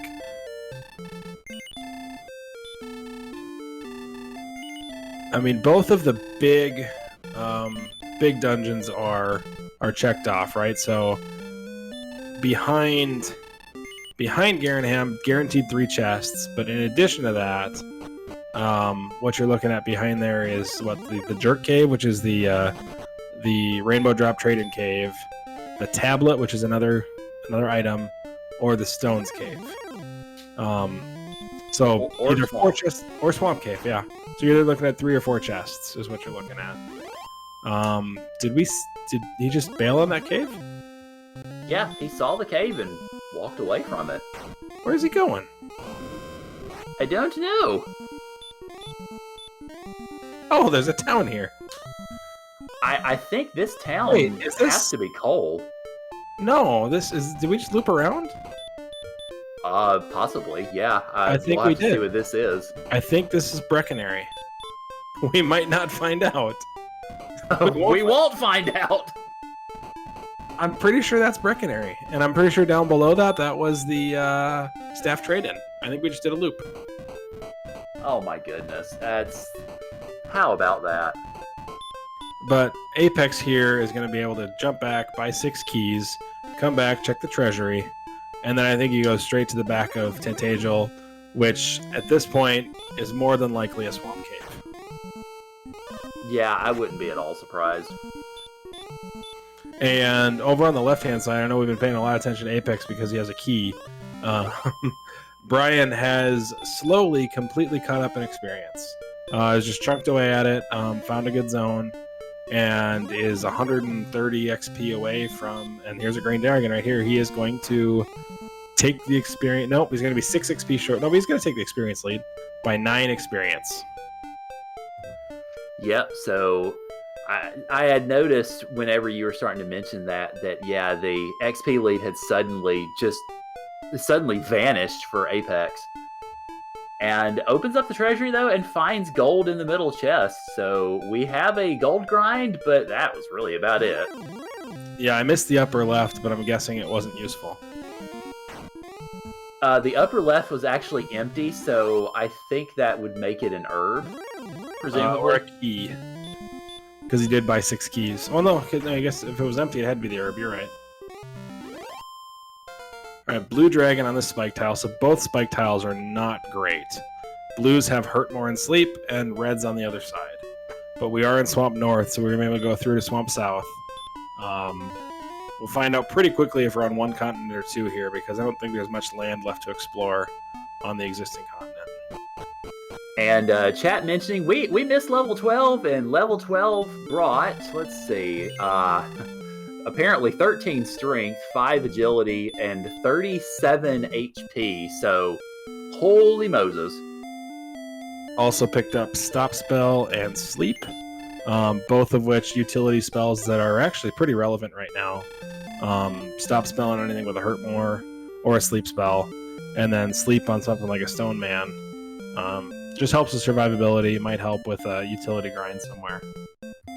Yeah, absolutely. Yeah, I think this is, I mean, not having a key is still hurting Brian, but the fact that he was able to flip the script and take an XP lead is absolutely huge. Oh yeah, definitely. This has been a really good job from Brian making things up. As we see, Apex is about to go consult the old man and see if we have coordinates. We have not seen any cursed belts yet, so there's still a few places for them to possibly be, but we still haven't seen them, so it is possible we may or may not have coordinates. Oh, we do. All right, 23 north, 22 west. That should be a quick walk. Yeah. Nice easy one there. No concerns on that. I would probably just be walking back into those barrier tiles and grabbing that right away.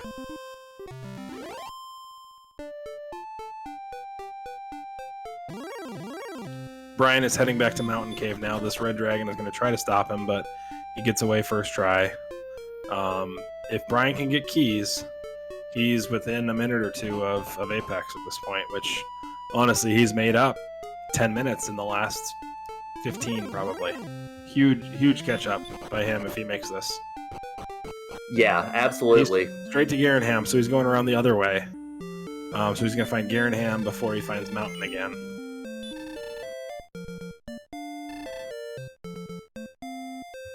But yeah, that does confirm that this was indeed a loop all around the world.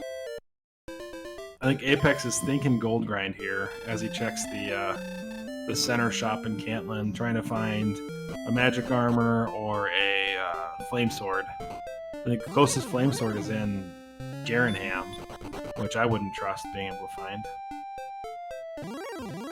Yeah, that's as far as I'm aware. Yeah, that's the closest flame sword. Silver Shield is here in Cantlin in the bottom shop.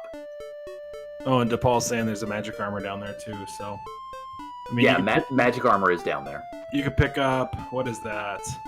8 plus 10. You pick up 18 defense in exchange for 21,000 gold. I think if you're deep driving Grave, it's probably worth death warping out of there for that. But I wouldn't go out of my way to find a death warp that would get me that. Brian into the mountain. He's got to get to the upper chest to get the key. Everything else in here is useless. He doesn't know that yet, but as long as he gets that key, he is essentially all the way caught up, as Apex just hits 12 on the right-hand side of your screen. And we'll probably be jumping for joy at that, certainly at that HP total, and the rest of, pretty decent set of stats for the rest of it too. Yeah, that HP is huge. That puts him out of single fire breath range. The agility helps a ton to be able to get away from some of these mid-tier, high-tier enemies. But yeah, 109 HP is a difference maker, that's for sure. Brian picks up the key. Let's see what he's going to do with it here. He knows Garenham is here prior to grabbing the key, so he might outside and try to grab another key. Yeah, that very well could be in play if the blue dragon lets him do it. Oh, just barely does. I'm surprised he didn't try to throw a stop spell there.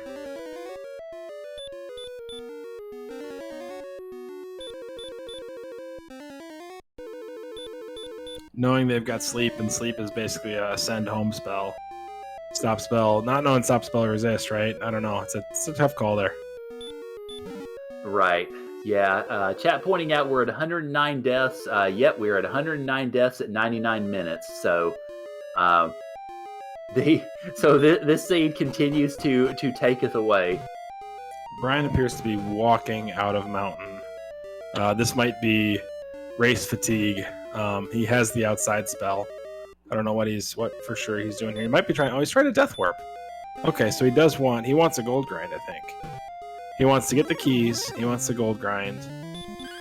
I think that works. Yeah, it should. Looks like the Stone Man is going to oblige him in this. And Gamer K2 asking in chat, it looks like it was a bad start for the runners. It has pretty much been a bad everything with, let's see, Werewolves with Hurt More, Metal Slimes with DL2 Breath, Blue Dragons with Wombo Combo, Magiwyverns with Hurt More. Everything was fun. The only real break that the runners have gotten so far is, well, Hurt More at level 10. And so the runners have been able to start exploiting that accordingly, but it still hasn't granted them a whole lot of security just yet, because we've yet to find much in the way of, and you see the stones are the only quest item that we found, and that was in the first treasure chest they opened. So it's been fun for us. Yeah, we're getting to the tail end of this. We've got 3 chests in Garanham. We've got coal. We've got coordinates, which we haven't checked yet. We've got Hawksness, Freebie Cave, and Tablet Cave. And we've got to find Harp, Token, and then whether or not the Erdrick's items are in Sharlock.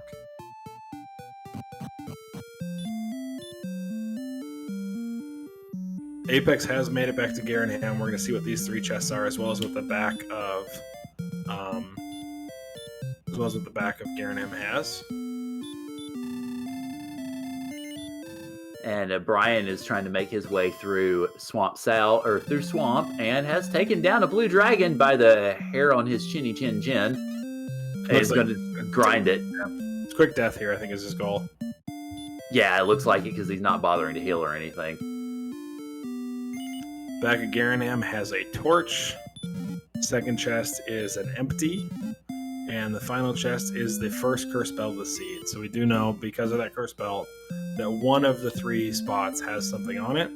We can basically pair that curse belt up with the search tile, the overworld search tile, because we know there's coordinates.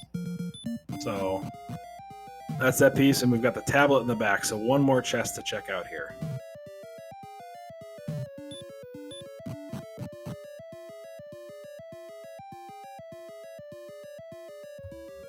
All right, so Brian goes ahead and starts printing money, and Apex is going to curve around in the blissfully enemyless Tablet Cave and find money. Yep, not a great Garanham experience there for him, but it'll work out. Quick primer on what's going on the left-hand side of your guys' screen if you haven't seen this before. When Dragon Warrior was coded, it was coded in a way that only 8 open chests could be stored in the RAM slots at any given point in time. So if you've opened 8 chests without touching the overworld, every chest from there on out will not disappear if you pick it up. So because Brian picked up 5 chests in the mountain cave and then died, came right back home, and then popped into the throne room.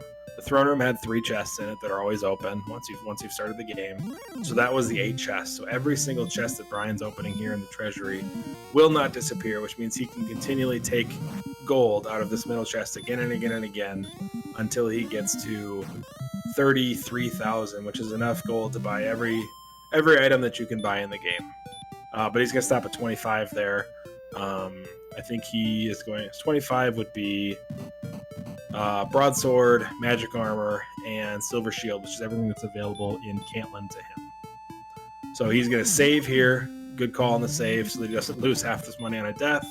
And he's going to be off to Cantland to buy all those items. All right, looks like meanwhile Apex has done the walk around to try to find the search spot and seems to be hovering approximately in the area, but I'm not entirely sure how close he is. But he's not finding anything so far. He's working the spiral count, though, so he started where he thought it was. Didn't work out, and he's going to go all the way around a step at a time until he finds what he wants. At this point, he thinks he must have been off a little bit more than he thought and starts over. So 22 to the west It looked like he was in about the right spot there. I wasn't counting. As Brian makes it into Caitlin, he's going to gear up here. Yeah, Brian is about to very much surge into the equipment lead at the very least, because of course he knows where all that stuff is, and so his exploration is about to get a lot easier. So Apex is 10 north, 11 west right now as he fights this knight. So he's got 11 more steps to the west and 13 steps to the north.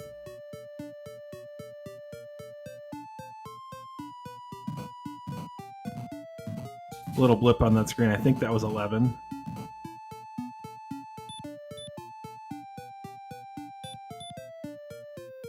That should be right on it. But nope, him and I both miscounted. He must be one. He's got to go one more step to the west, I believe. And well, yeah, it's always that little bit of a tease when you're right there and you're close to it. Oh, the count is east. Uh-oh. Wow, I definitely read west. Oh dear. Yeah, I did too, because oh no. Oh Hashtag no movie. Yep, exactly. I think that's what steered Apex wrong, is he was blocked by no movie and thought he saw west. I thought I saw west. Well, I thought I saw west. Where's Brian going?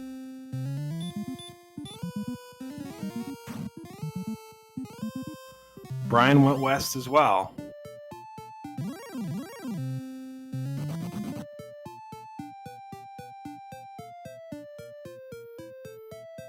There's no movie on Brian's screen, so where's he going? I'm not sure. And we do Brian asking just if... picked up chords. He picked up chords in Caitlin on his way out of the Death Warp. Yep. Yeah, he just got them moments ago. So they're both looking in the same area. Are they both mixed up? Oh my goodness. Virtual high five there as Brian hits return.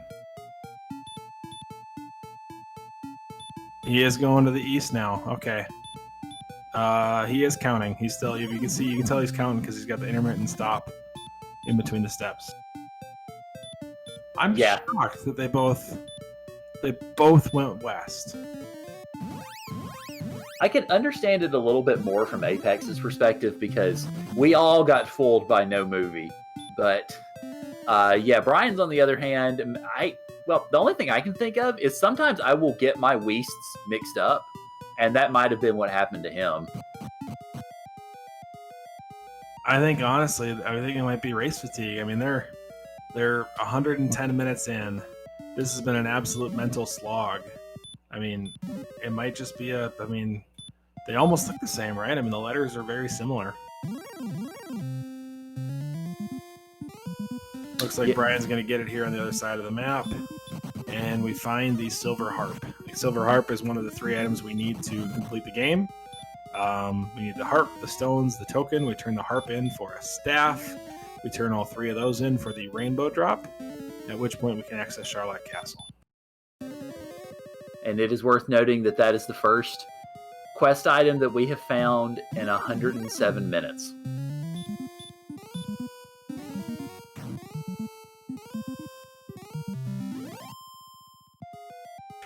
Still got one more to find. And, I mean, there's still a fair amount of locations out there, right? We've got Cole, we've got Hawksness, and we've got the Freebie Cave, the Vanilla Stones of Sunlight Cave. I think that's it, right? And then Deep Grave, which is where Apex is right now. Right, yeah, that sounds right. But it'll be interesting to see if any of this works out, because like you said, we hadn't seen this yet, so I know Apex has to be hoping that there's something good in these 2 chests. Yeah, I think, you're down to a handful of checks left. I mean, you've got to start hoping something's here.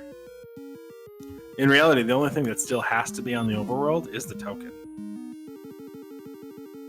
There's a second belt, which is information. It tells you that either Hawksness or Cole is occupied. Brian's going to go turn the harp in for the staff, just completing that on his laundry list there. He is probably heading over to Garenham to find out that the back of Garenham and the tablet are useless. And good evening. Welcome all the Raiders from Nestcard. Welcome to, well, just take a gander at the death totals for a second and you'll get an idea how lovely this seat has been. Yeah, we've just crossed the 110-minute mark here. Both runners north of 50 deaths. Brian at 60. They finally started unlocking this seed about 20-30 minutes ago. And they are now making progress, albeit still slow progress, but definitely a slog for the first hour 30 for these guys. Yeah, just to give a little bit of a pseudo recap, the first 3 treasure chests were the Stones of Sunlight, Money, and the Key. And that's about as good as the seed gave the runners for the next at least hour plus, because just about every enemy that they found, well, most of them, that were within even reasonable striking distance had either Hurt More, DL2 Breath, or Wombo combo. And so ultimately, they eventually found the grave, were able to find some money there, but not much else. And they found Cantlin, but not much else there. And only really unlocked things or started unlocking things around when they hit level 10, because that's when they got Hurt More. They could finally kill things. And the seed has opened up at least somewhat from there. But the monsters are still nasty, and the runners are still not able to really run away from them very well. So it has still continued to be rather unpleasant. Speaking of, I missed it. Did Apex make it to the bottom of the grave for the 5th chest, or was he unpleasantly stopped by something? I do not believe so. I don't remember seeing the 5th chest being checked. And Monsieur Slime, our tracker, is saying he did not make it. All right, so there's 1 check left there, 1 check left in the Stones Cave, and then we've got Cole and Hawksness. Is that it? Yep, sounds about right. I haven't seen Cole. We've seen Hawksness. It is a red dragon with DL2 breath that these guys have no business fighting, even at level 13, which Brian just picked up, which was 1730 on the stat line. Womp womp, but also pretty normal. Yeah, usually you want your strength to be more than 4 times your level, but I guess beggars can't be choosers at this point. Indeed not, no. I will say, though, if we go 10 seconds without a death, then it will be the first time this seed that the number of minutes has exceeded the number of deaths. And there it is, cause for celebration. And there was much rejoicing. Hey!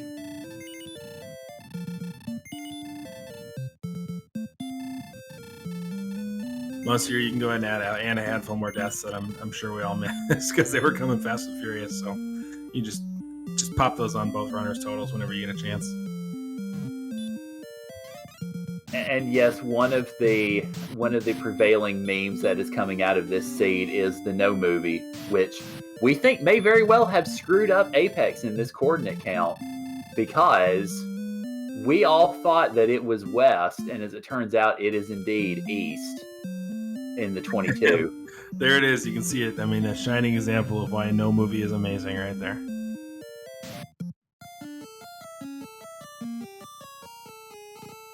I can only imagine what's going on in Apex's mind. Yeah, I can't imagine myself. It's kind of one of those fly on the wall situations where you sort of want to be a fly on the wall, but you kind of don't at the same time. Yeah, up to NG. No movie is it's a frame count type thing for FCEUX. So that's literally sitting over the top of his FCEUX right there. So definitely caused him to miss on these coordinates. But Tav is well on his way up towards the spot where we know the harp is, and he will dig it up and put it in his inventory shortly. Speaking of, where's Tav? Where's Tav putting all this stuff, by the way? I mean, he's a dog. Is he really capable of holding a broadsword and a magic armor? And I mean, I'd love to see some magic dog armor, though. Oh, maybe he was putting him. Maybe he was putting them in some doggy bags. Meanwhile, Brian Williams makes it through the swamp cave and finds coal. So let's see what we have waiting there. It is the sword. That's a big pickup. Coal is way on the north side of the map. Is that north of? That's north of. I think that might be north of Hawksness. That's what I'm thinking. There's 2 caves here too. Did he check those? Not yet. I mean, I think, but Brian just got here, and I don't think either of our runners made it far to the north of Hawksness. So no, these haven't been checked yet. Well, there's the rainbow drop. I wonder, did he come through swamp? I mean, I guess I was too busy making sure the Apex got that silver harp. Yeah, that's where he found coal. Coal was just to the east of the swamp south exit. Okay, and there is our last cave then. So this is a second continent. Here's the freebie cave. Just a fairy water. So does that mean that we've got that one chest at the bottom of grave. Beyond that, if that's not anything, then I assume that would confirm that Hawksness would be the token? That's correct, yeah. So we've checked everything else. We've got coal. All 3 search spots have been seen. We haven't checked the last one. This is going to be Rimmildar over here. Yeah, that's true. There's that chest there as well. Which is actually great. This is one of the newer features of the randomizer in the last year. Is Rimmildar used to be forced to be on the first continent, and now if there's a free key somewhere in the overworld on the first continent, Rimmildar can be on the second. I feel like it adds a ton of complexity to the game. As I mentioned, that Apex through the swamp, checks out coal, and grabs a sword. All right, so with all that we've seen in this race, I mean, Brian Williams has gone from having a rather large XP debt, I think something like 1,000 XP at one point in time, to having the lead. But exploration-wise, for the most part, our runners are pretty even. Yeah, at this point, they've found everything that they can find on the overworld. Now it's settle into the best grind that you can find. And when you think you can kill a red dragon, kill a red dragon. Yeah. Chat mentioning that, yes, you are hearing the voice of Big Slamu on commentary tonight. I am Karant, and I spent the first 30 minutes of this seed commenting by myself. So I'm definitely glad to have Slamu here to be able to talk some real stuff in the midst of all my nonsense. And while we're at it, thank you to Kamion Renokai for restreaming and for creating this, whatever this seed is. And also, thank you very much to Monsieur Slime for pushing all the buttons, although the button pushing was stopped for a fair while, except for the death count. And also, thank you all for joining us tonight here on Randomania, where we have had ourselves a grand old time, and I hope y'all have enjoyed this as much as we have. Oh man, I'm getting a lot of good natured ribbing here from the chat. Apparently I am not the commentary extraordinaire that a Z-Man or a Ferran Burgundy would be, but here I am. I'm the only man that raised his hand to partner with Karant, so... Yeah, I'm definitely grateful because, of course, it's late and I'm in Central Time, so it's late-ish. It's not as late as it could be, but it's definitely been fun to have somebody else to bounce some commentary off of. Yeah, definitely happy to be here. I'm also a little confused at what Brian Williams is up to at this point. I believe he's seen... Oh, he never saw Hawksness. He missed Hawksness on the walk. So that's what he's still looking for. Hawksness is on the first continent. He hasn't seen it yet. Yep, that's the one thing he's missed. And of course, as we saw his exploration earlier, he literally missed seeing it by probably 2-3 tiles. Yeah, it couldn't have been more than 3 or 4, yeah. Apex, on the other hand, now at this point has seen everything. So I don't know for sure what he's searching around here for. I think at this point he was trying essentially to complete that map of the second continent so that now he knows, or at least has a bit of a better idea as to what has not been covered yet. Yeah, speaking of which, this is really going to test Brian Williams' mapping skills to find Hawksnest, because if he doesn't have that little tiny bridge marked as not complete on his map, I don't think he's going to find it for a while. He's going to have to go through the whole first continent again to find it. Yeah, I tend to agree, because that little bit of land that he was at could be hard on a map to try to resolve if you don't have it marked well. He's going to elect to go grave here first. We know that chest 4 is not anything useful. We have not seen chest 5 yet.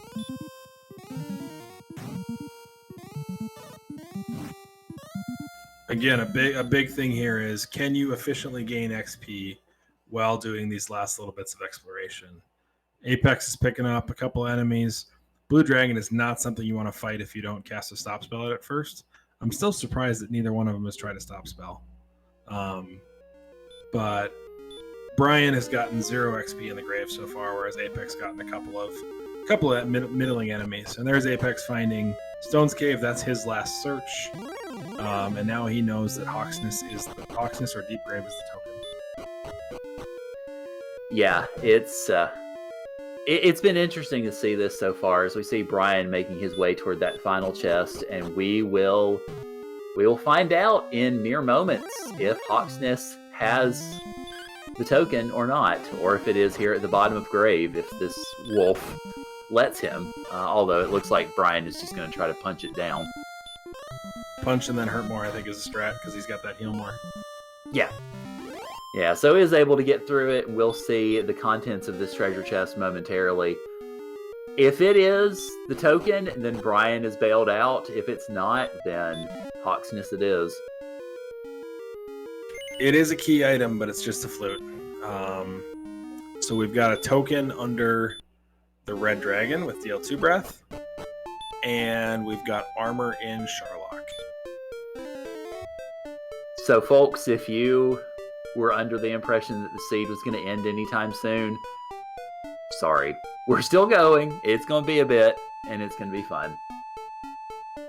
So this is now a decision point time, is where do you overworld grind to get strong enough to kill a red dragon? I mean, the second spike tile is a blue dragon. If you want to try stop spell on it, it might be worth it, but it has sleep and hurt more. The red dragon has deal 2 breath, so that's out. Brian had found a decent zone earlier with hurt more of green dragons and I believe Magi Wyverns. But he might have to go all the way to 16 before he can fight that red. And that's assuming Brian finds it, because he hasn't found Hawksness yet. That's true. And it doesn't look like he knew exactly where to go for it, which, I mean, there might be a couple open spots left on his map. Hopefully the Hawksness path is one of them. Yeah, he's going in something of of that direction, perhaps not as directly as Apex did, but he is sort of starting to make his way that way. So hopefully for his sake, he can find it fairly soon. I think he's too far east to find Hawksness here. Hawksness, I believe, was due north, and he's all the way over at Breckenary. Yeah, that's true. Yeah, that will put a crimp in it. Apex taking out a blue dragon there. 180 XP. Sorry, I'm not going to do the darts chant. That's just not something that my voice is capable of. 180! I'll do it in Spanish. Perfect. I like the adaptation. Or if you want to do it in French, I believe it's 180.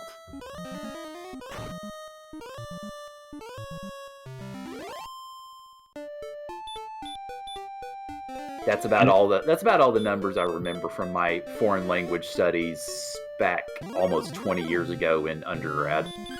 Say 180. If you want to go. Bless you. And unfortunately, my Mandarin is too terrible to know that number. My Mandarin is so terrible I don't know any of it, so you have the advantage of me on that front. I don't know if I'd call it an advantage. Yeah, Ferran took care of the darts reference for us.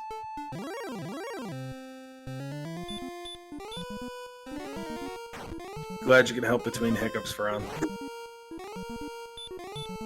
So it looks like Brian is 2 enemies away from level 14.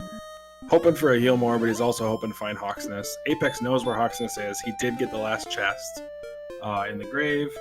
So all that's left now is grinding until you can kill a red dragon.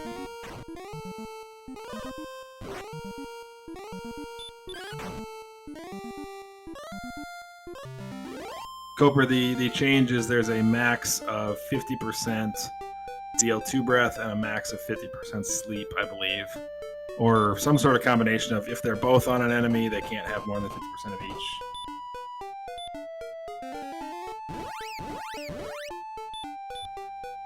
Making the game more accessible for sure. So level 14 was, I believe, 4, 0, 19, 12, and heal more. So the strength is still not there. The HP's there, the MP's there, the heal more is there. 86 AP against a red dragon does not sound like fun. No, not a bit. So from here, they're off to 7,500, which honestly, 14 to 15 is going to come faster than 6 to 7 did, so I don't think they can complain about it. Yeah, pretty much. One of these levels is guaranteed to come in with 20 plus strength, though.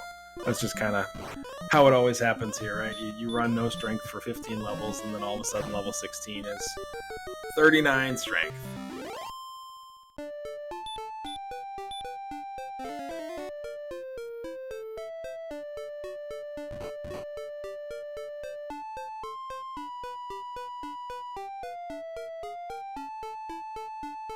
Apex adding to his death counter just to make sure we keep that going.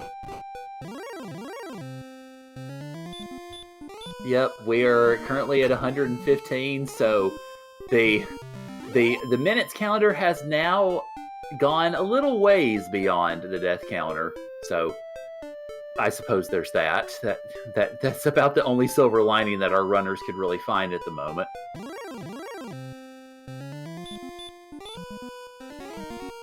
And as Chad is pointing out, Brian is indeed getting close to Hawksness. If he crosses this bridge, he will likely see it.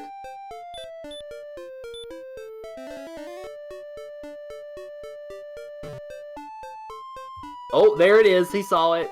Almost skipped it, but saw it this time.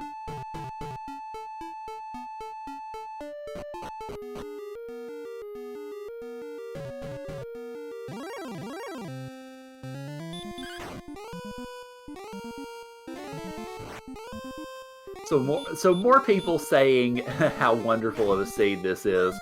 It has been quite something, that's for sure.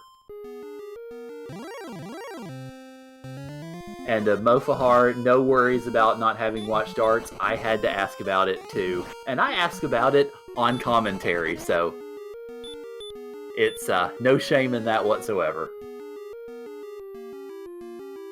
Yeah, not something you can just pick up by hearing it, that's for sure.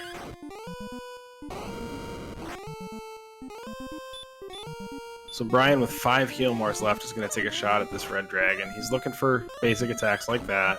He can get 1 shot off on every basic, and then he's going to have to heal. Dealing somewhere in the range of 12 to 24. Not exact, but close to that. And that fire hitting for up to 72. Oh. Yeah, every DL2 breath, basically, he has to heal more off of, no matter what. So swinging at 69. Good call here. He needed it. Luckily gets an attack out of it. Burn the last heal more, and hopefully he can come to a close here.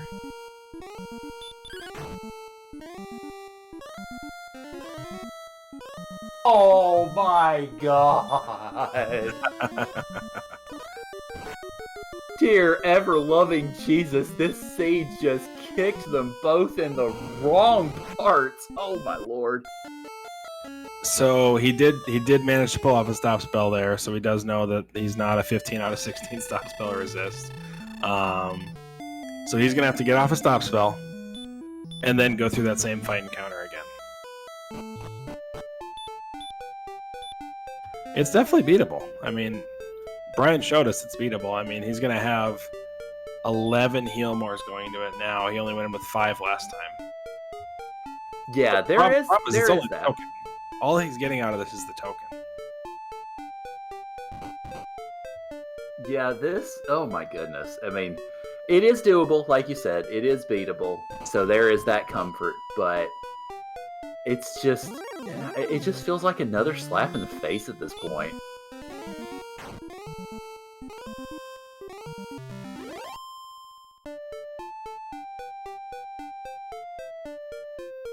Yeah, even after getting this token, tough call on what you really do here to grind, right? Neither one of the grind tiles are good. You got a blue and a red. Both have abilities you don't want to see. You've got to find somewhere in the overworld to poke at monsters. Or stop spell a blue dragon, which both of these guys seem vehemently opposed to. Yeah. I know chat's mentioned it at least a couple of times before as to why they haven't been stop spelling the blue dragons.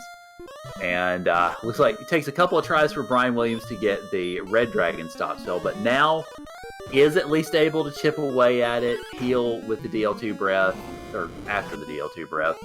And I think we'll get this red dragon down. It's going to take a while, but we'll do it as apexcorv is about to cruise into Hawksness and attempts to do the same thing. So 4 minutes later, we're going to get the same comedic heal more here, which will be great. Jay Coper asking if we've seen the search spot. No, we haven't, but we know it has to be the token because we have seen everything else.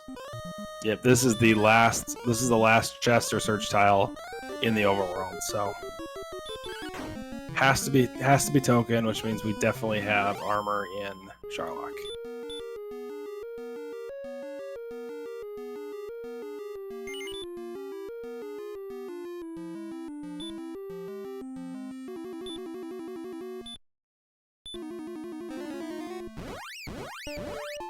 All right, Brian is 900 XP to the next level. Let's see where he's going to head to here. The trade-in cave to get the rainbow drop is on the other side of the swamp, so he's heading that way for sure, but let's see where he stops to try to gain XP on the way.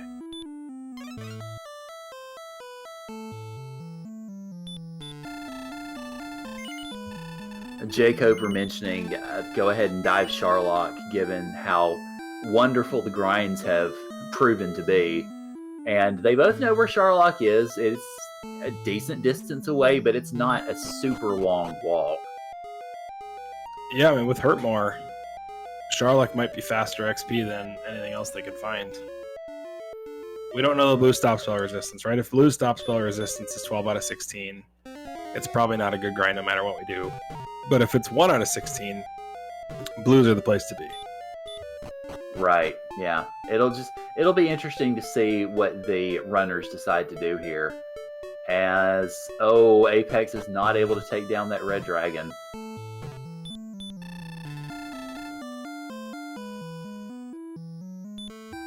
Dodgy red dragons.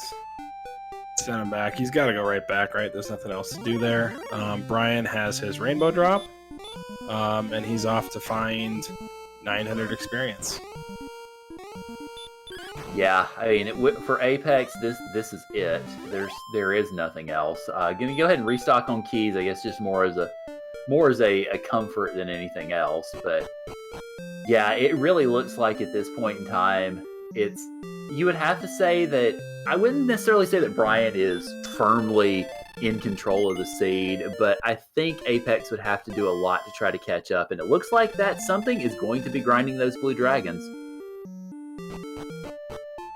Wouldn't be surprised. Looks like Brian's heading in that same direction. So again, very RNG dependent. Looks like first stop spell worked right away.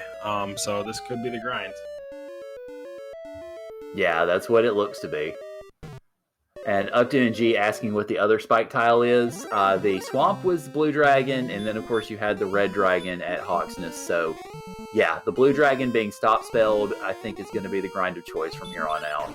Yep, more 2 for 2 on stop spells on these blues at this point. So looking good. After we see 3 or 4 of these, pretty easy to call this the best grind. Of course, it gets immediately slept on Apex's side there.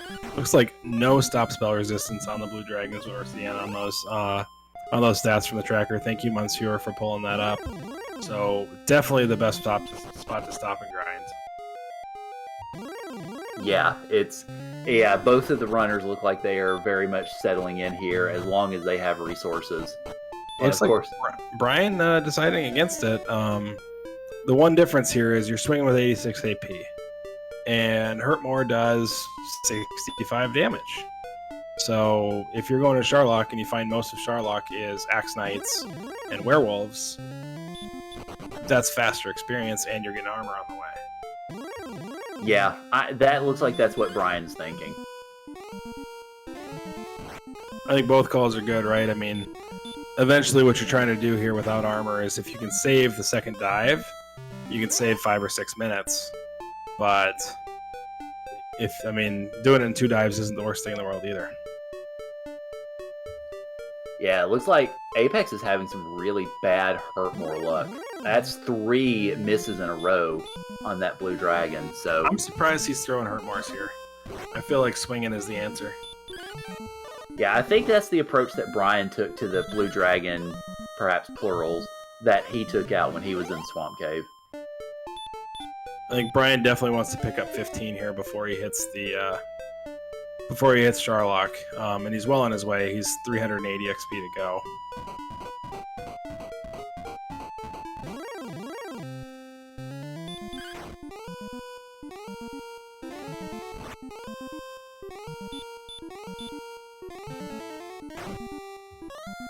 Yeah, it looks like Apex is really committed to the Hurtmore, to trying to take down those blue dragons that way. And with that attack of 11, I kind of see why, because it's just, we know the strength is bad. We know the attack power is not very good. So it's just, yeah, you're really at a case where it's, what do you do? Just, what do you do? Yeah, I think it's 6 swings to take out a blue. So, if you can find a good Hurtmore zone, and Sharlock on the overworld is probably a little faster. That being said, if you don't have one in the back of your head of, hey, this is a good zone for me, maybe you stick with the thing that's safe. And I think that's what Apex is doing here for now. We'll see if he stays beyond this set of MP. Brian, on the other hand, knows about what I think is the best overworld grind in Green Dragon Magic Wyvern zone southeast of Cantlin. But he is going to dive Sharlock. Yeah, knowing that the armor is in Sharlock, that is confirmed. And especially considering how ugly the grinds have been, and frankly how ugly everything's been, but especially how ugly the grinds have been, yeah, this is definitely an understandable decision. Yeah, 94 MP, you're going to have to burn 2 Healmores on the way down just over these barrier tiles. But after that, you still have a good amount of MP to do some damage to these enemies and get experience along the way. And that's what he's doing right here. He's not afraid to throw Hurtmores at things. He's all in on that, so. This will bring him to level 15, and we are looking at 5 power, 1 agility, 3 HP, 17 MP. Brings the HP and the MP fully into range. Death Necklace viable. Plenty of MP. The only problem is right now you are hitting the Dragon Lord for -3 to -5. So congratulations, if you go fight the Dragon Lord at this level, you are in fact making him more powerful. I guess if you throw on the death necklace, you're swinging for 0 to 1. Ooh, that tickles. Do it some more. I mean, 0 to 1 only takes, what is that, 300 heal mores? Yeah, sounds about right. I'm sure they can pull that off.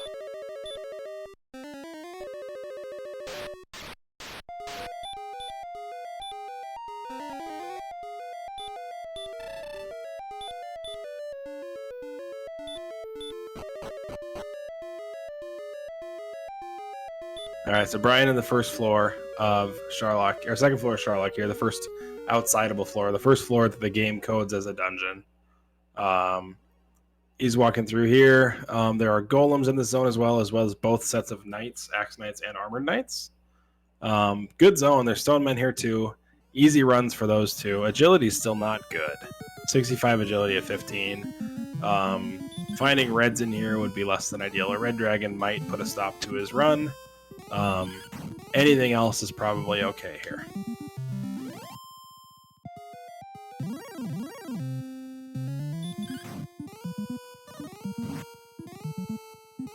Star Wyvern in this next zone, that's a good enemy too. Yeah, Brian, he's picking up good XP as he goes. Apex still sitting on these blue dragons. It looks like the XP is about equal. The difference here is at the end of this grind, Brian's going to have Erdrick's armor. Yeah, and of course it's also worth mentioning, or sort of re-mentioning in the conversation, Apex still doesn't have the token yet. He still hasn't taken down that red dragon in Charlotte or in Hawksness. So not only will Brian Williams have the armor, he will have had a full-on Charlotte dive for it.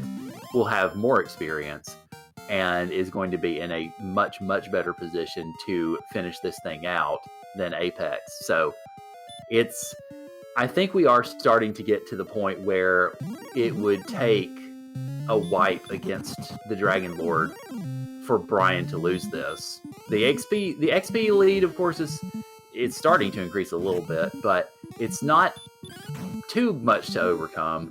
But combine that with the exploration advantage, then I think this is starting to be one that Brian is beginning to salt away. Yeah, I think if we snapshot it right here, XP lead is 700. Brian's about done getting XP in Sharlock here now, though, because he's down to 4 hurt mores. So he's got to focus on just making it to... at this point, he is checking... I think he's going judge's table. Yep. Which, if he gets stopped by a red before he hits the real treasury, this could come back to haunt him. But I think he thinks that these zones aren't that bad, which is very true, right? These are great zones. Star Wyvern, Axe Knight. Nothing he's worried about dying to. So, if he keeps picking up XP, why not check here first? Yeah, he only finds a key there, unfortunately. I think he's going to go back to town and restock, and then make this dive again for the armor. I really like this play. This is a really heads-up play by Brian. Down to basically no MP. Instead of trying to hero walk to the armor at the treasury, he realizes, hey, I made a lot of great XP on this dive. I got 1200 XP and a 4-minute dive, 300 XP a minute. Why not do it again? Yeah, why not? Let's go ahead and take it. What are we going to, around 10,000 or so for the next level? 9750. So he's got just over 1,000 to go. Okay, so yeah, that's definitely that can be easily gotten. So we'll see ourselves a dive for the armor, and everybody is making all of their guesses about the pyramid game coming up as far as where that armor is located. For anybody not familiar, the bottom of Sharlock is the Sharlock Treasury, and it is shaped pretty close to being the pyramid from the old $25,000 pyramid that has the different numbers there: 50, 100, 150, 200, 250, and 300. So those chests in order are basically starting from the bottom left across that first row is 50, 100, 150. Second row from the left is 200, 250, and then the top chest is 300. So those are the guesses, and we will see precisely where it lands whenever Brian gets to that treasury. Yeah, in case you're not familiar, that comes from an amazing game show back in the day that was hosted by Dick Clark. So if you haven't seen it, go ahead and watch it. If you don't want to watch it alone, wait for Ferran to restream it, because he'll show you some of the best.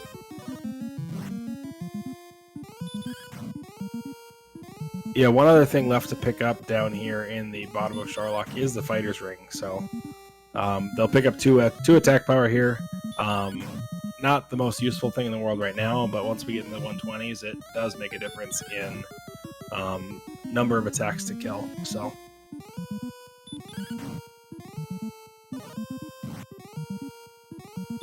the crazy thing here is Apex basically has the shortest walk to heal on every single dive, right? I mean, he's in the grave, he's in the swamp that is directly behind Tantangel. So if he just dies, walks right back in, he still can't catch up in experience to Brian. So XP per minute, even with Brian outsiding out of the entire Sharlock and coming back in, he is still not able to catch up in experience all the way. He's made up a 300-point deficit, but he's almost out of MP. He's going to have to go heal again soon.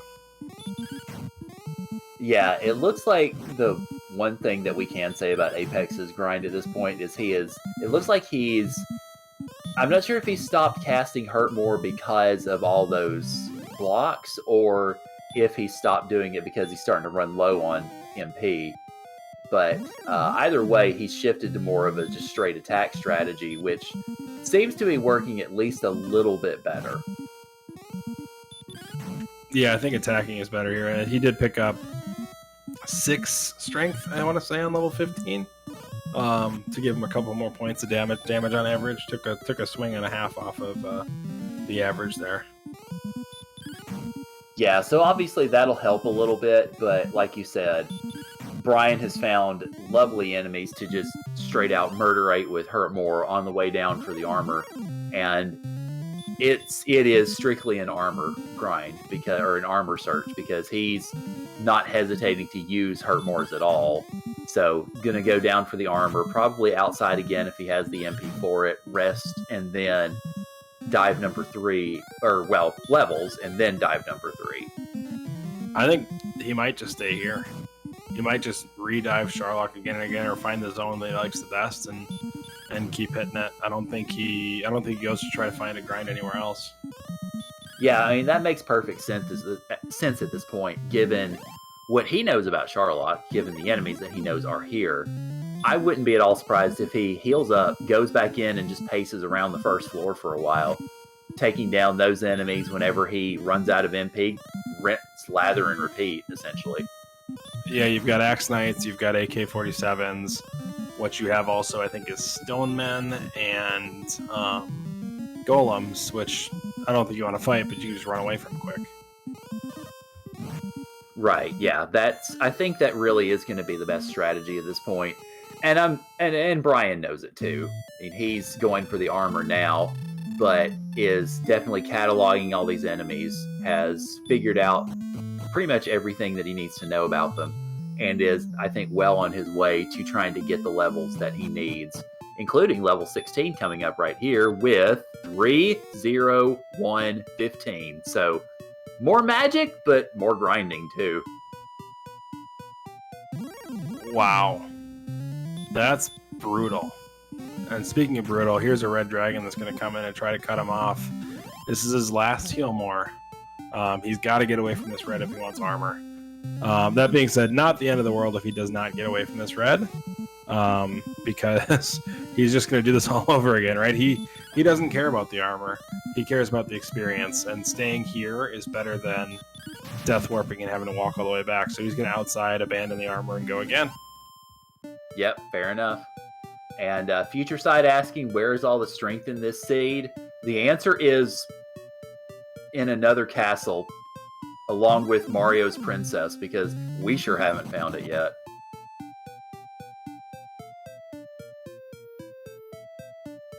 All right, looks like Apex is heading out. Where's he heading to? He does not have... he's going to turn in his harp for a staff. He never picked up the token, so I wonder if he's back to Hawksness here soon. I wouldn't be overly surprised. Well, he's returning now, so yeah, that looks like it's what it's going to be. Get that MP back and then dash his way north to Hawksness to take on that red dragon.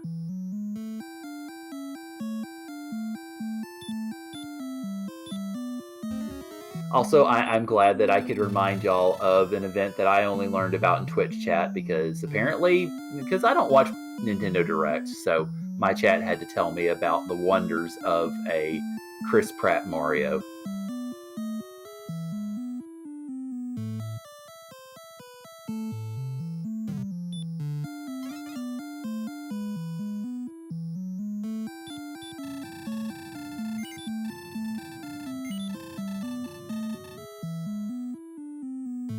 All right, Brian back in for dive number 3. Again, he's probably just going to keep chugging away at anything he can kill. Hopefully he gets some armor this time. If not, probably not the end of the world because he needs at least one more of these dives to get to level 17.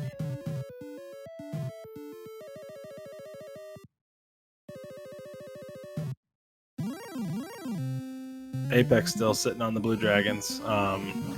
He'll see 16 very shortly and realize that it's nothing to write home about. We'll see if then he goes and tries to get the token again.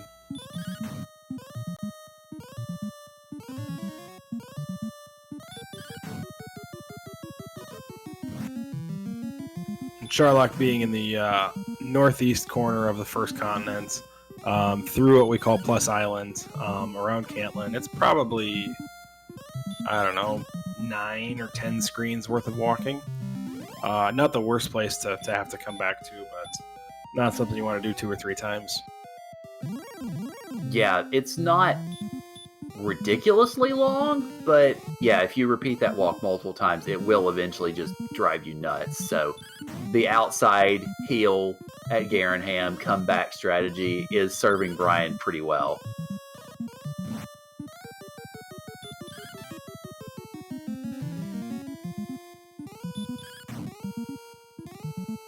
Looks like Brian is about 1,500 XP away. He's expanded his lead to 1,000 points.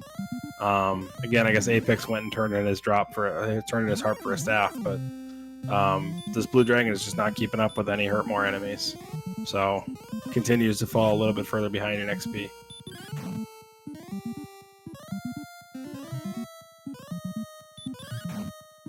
At this point, Brian's looking for a second death necklace that he can put on because I don't think strength's ever going to come.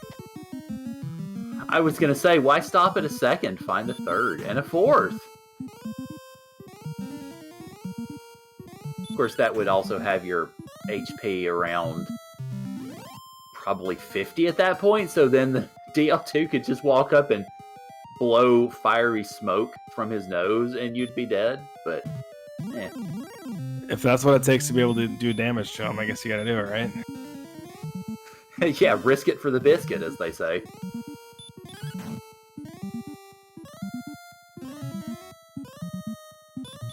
Alternatively, you could bring 5 fairy waters to the Dragon Lord, and then start going hurt more after, if you don't think you're ever going to get to the attack power you need.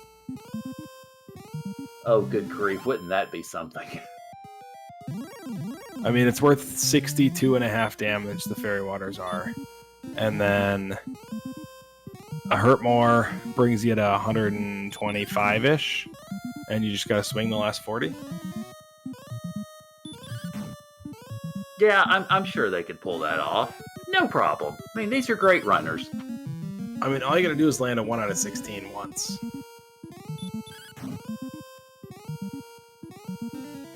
With 6 minutes of dives in between every single attempt. Yeah, exactly.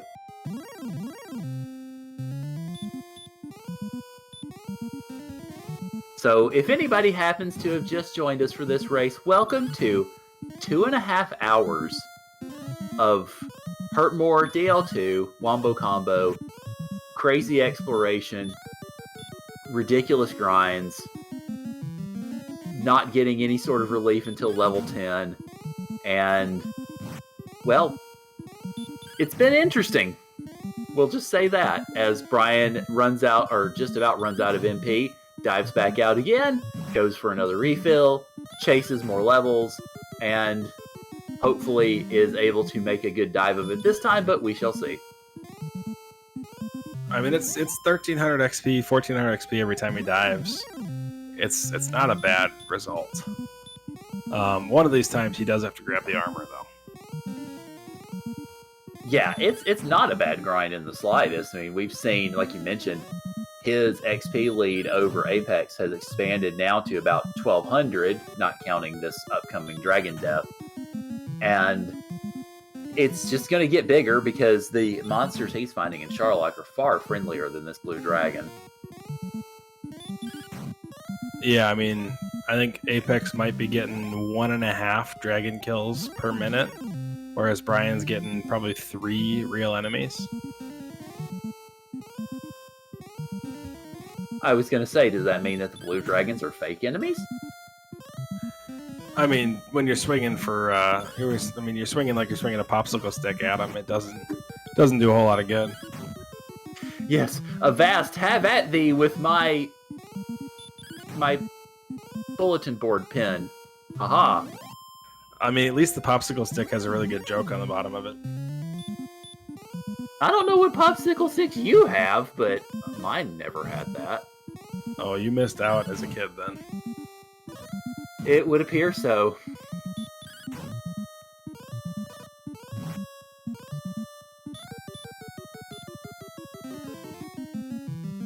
Or am I the crazy one that was the only one that had popsicle sticks with jokes on the top?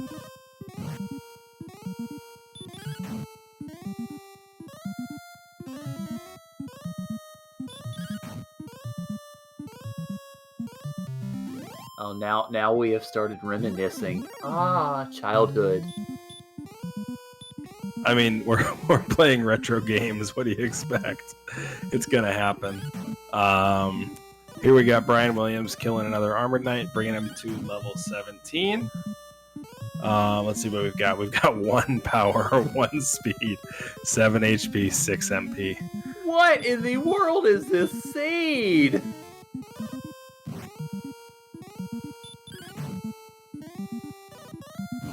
Oh my heavens.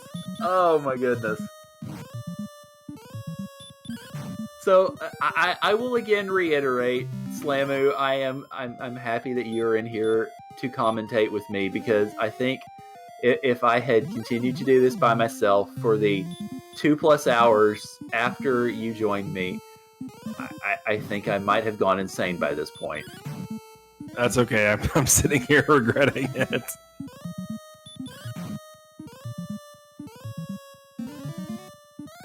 Oh, Brian, I don't know what Brian's doing here. There's no point in, going any deeper than where he's at right now. I think the zone's the best zone.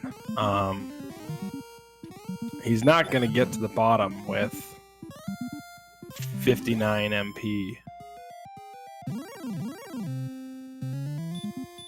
It looks like he's sticking to the same model that you had talked about earlier, trying to dive as deep as he can, and I guess hope that he could get down there for the armor, but kill everything that he can on the way just to get that experience. But yeah, this seed is just not doing them any favors. Yeah, I just feel if you burn 70 MP on the first floor, just stay on the first floor. It's the best zone, I think.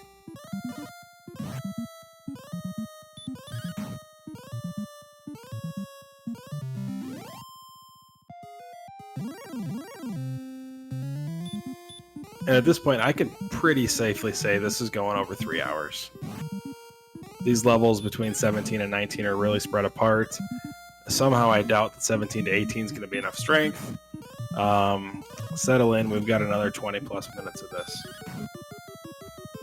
Yeah, y'all have fun. We're having fun, it's a slog, but hey, just think of it this way. Whenever everything finishes, we're going to have the memories, and the memories will keep us warm at night. No movie. Yeah, that's right. No movie. Darn!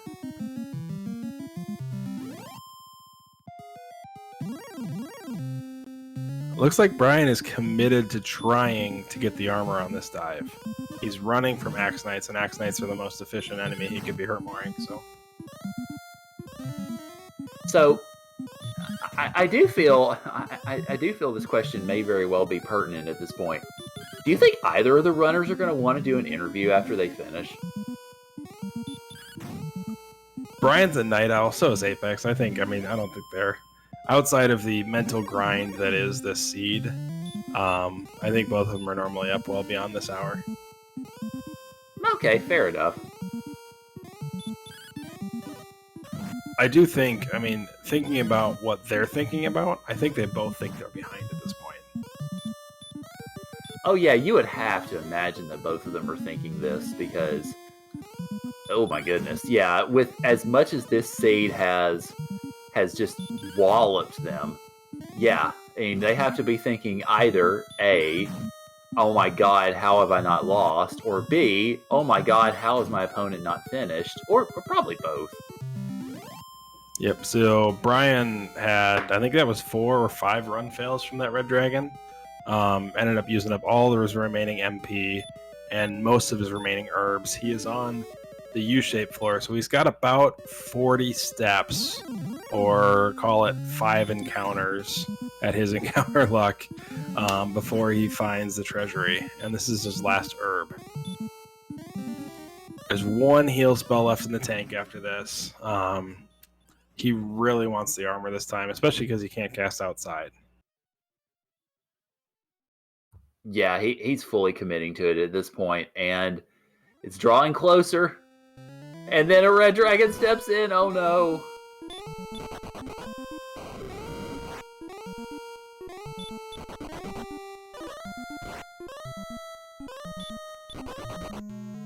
Oh, he made it! He's got a heal here.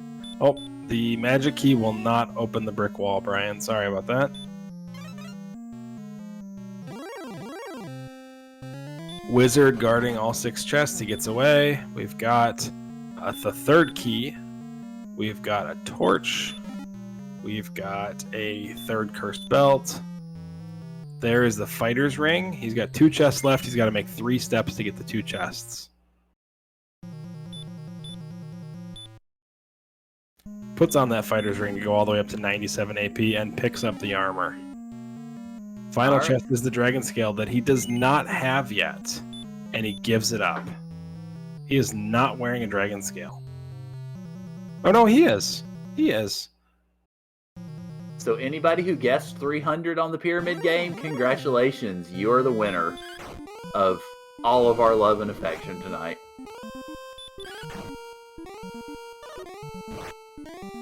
And at this point, the only thing he might want to get here is a little bit of information about what is on the last spike tile, because if it's a red dragon, he wants to be aware of it. If it's or a blue dragon, right, for the stop spell.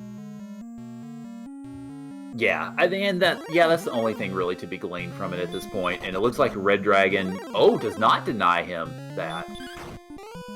So, gonna go ahead and go after the wizard, because, yeah, wizard is defense broken at this point with the armor, so why not?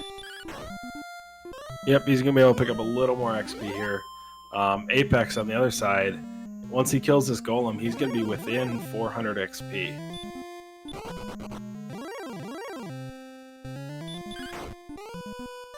He's got to be careful there. He's got an inventory full of fairy waters and a fairy flute. Got to be careful to select the right one there.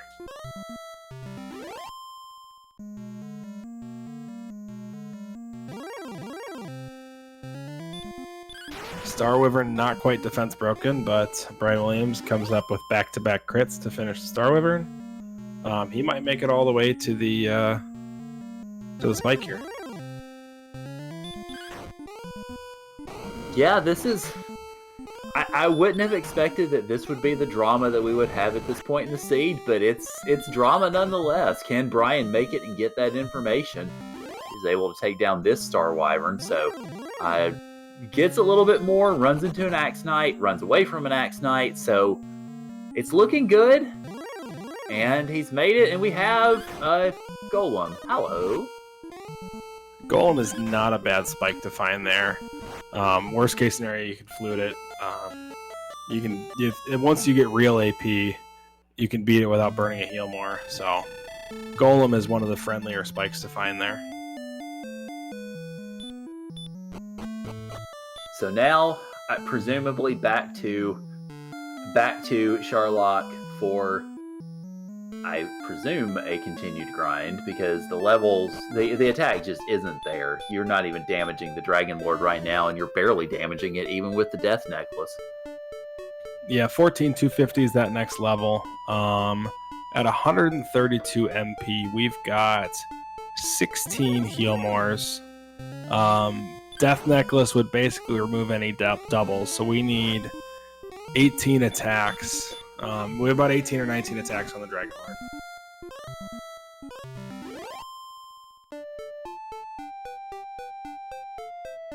And to be comfortable there, you probably want 124, 125 attack power. So now essentially the question is, how many levels until we get that? I mean, it's only 18 strength, right? 18 strength will bring him to 115. And then you throw in the Death Necklace for 125. Given some of the gains we've seen so far, that could potentially be, well, that could potentially be a lot of levels. Or it could be one. I mean, honestly, 18 could be the massive go level. We could see 30 strength, and it's just, I mean, overwhelming favorite against the Dragon Lord at that point. We haven't seen the big strength level. I think the biggest strength level we saw might have been a 7 or an 11, maybe. Either way, there was no big strength gains. Yeah, it's definitely overdue. Of course, the question is the seed going to listen to us?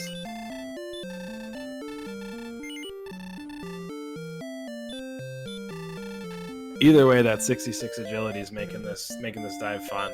I don't think anybody enjoys diving Sherlock at 66 agility. No, that's just an invitation for misery and terror. Luckily, I think it's just reds on the bottom floor is the only thing that's truly scary at this point. So, that last zone is the only zone that you really worry about.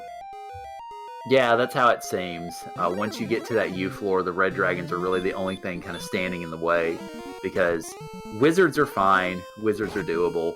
And just about anything else, I don't think there's really much else to challenge them. So yeah, you get through those red dragons, you get the attack power necessary to bonk the Dragon Lord, and then pretty much go at that point. So looks like Brian is taking the encounters again on the way down, hoping perhaps that level 18 is the level, or if nothing else, just making that progress and getting the monsters on the way to get level 18. Yeah, 14,250, so he's only about 800 XP away. Actually, looking at Apex has pulled ahead in experience. Sitting on this blue dragon for the last 40-50 minutes has slow and steady, right? He's the tortoise and Brian's been the hare for the last little bit. Looks like the tortoise is going to be the first one to 18. Yeah, it does seem so. So we'll get to see those numbers momentarily and see if they make a difference. Yeah, I think the Sherlock dive was without a doubt faster. Just finally getting that armor was the big one for Brian, and then having to walk all the way back. That being said, if 18 is go, and Apex can do it in a single dive, it could be a close one. Yeah, it can. It really, all Apex, of course, is looking for now is the token, and he knows where it is because he knows that Hawksness is the only area that he has yet to check. So once he gets that, should know where that Rainbow Drop Cave is. So it is definitely doable. I think the ball is still in large part in Brian's court at this point, but it's definitely not out of the realm of possibility yet. Are you talking about the ball of light that is in Brian's court, which is what he's going to be picking up in about 15 minutes? Presumably, yeah.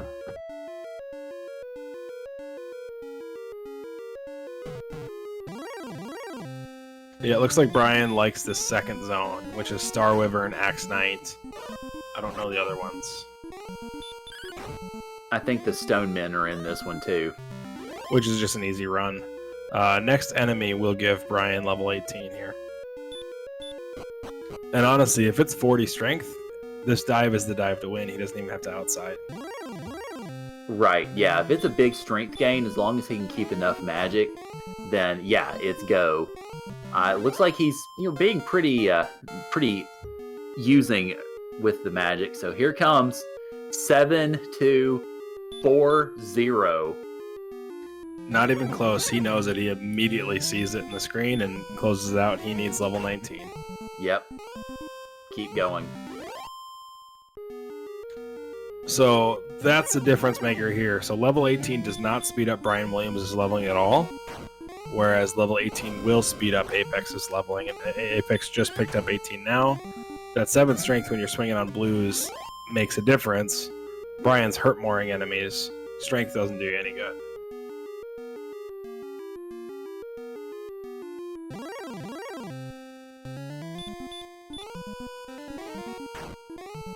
There was 2 agility on that level as well, and I think about 1 HP. So, again, devoid of agility, devoid of strength. These guys have to keep going.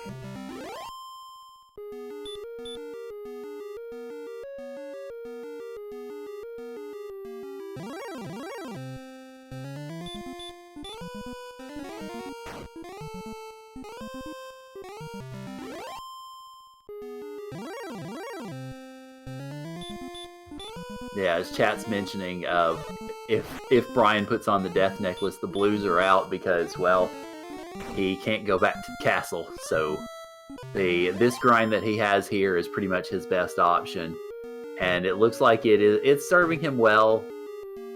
And of course, this blue dragon grind is also to a great degree serving Apex well, also.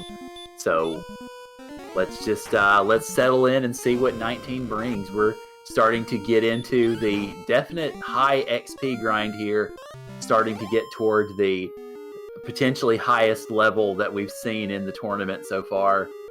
This has been quite the seed. We've seen a couple of 19s before. We saw one on Monday in my race, but I don't know if we've seen a 20 yet, and that might be where we're heading here. It could very well be. It's not going to be pretty, whatever it is. Yeah, I think looking at it here, Brian needs about 10 more Axe Knights. He doesn't have the MP for it. He might have it if he starts swinging at him, but he might need to exit before he gets to the next level. Yeah, it's looking that way because he's able to take, obviously, the Star Wyverns down with a hurt more and a hit, but I don't think he's quite going to have enough magic to be able to make this through without having to outside and back out, especially when hurt mores decide to miss. Yeah, I think, he's gonna get out of here with just shy of 1600 XP. Come right back in, get 500 XP on the top floor, and see if it's go time. Bob Gobbo asking where the armor was. The armor was in the treasury in Charlock.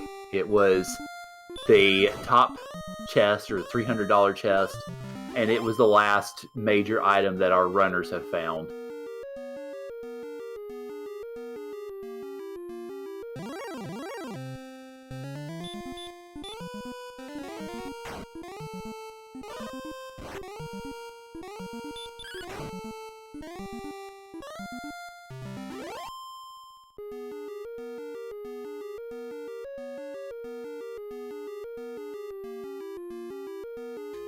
So at this point, we have probably one more death for each of these guys tops, so we can kind of put a fork in it at 161 to 163 deaths.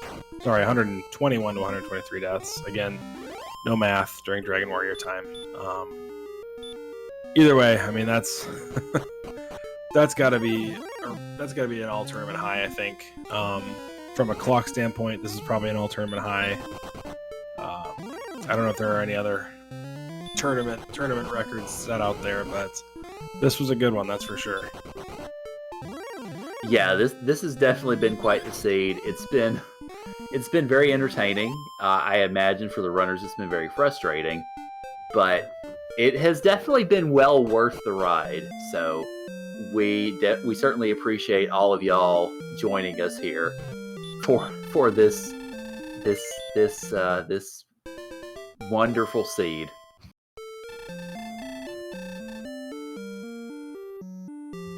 I'm starting to run out of superlatives for it, in fact.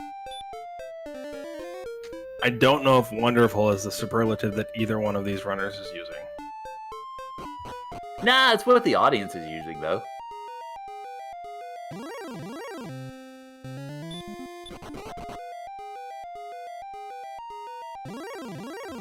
So chat pointing out this is not likely to be the longest seed in the tournament unless it goes for another almost hour, which I know our runners certainly don't want that to happen.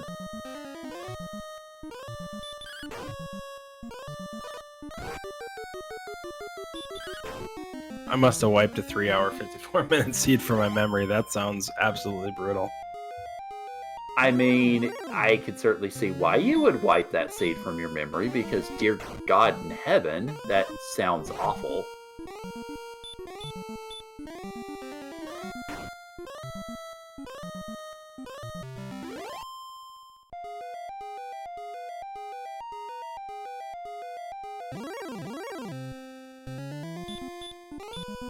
Alright, after this Armored Knight, Brian will be one enemy from 19.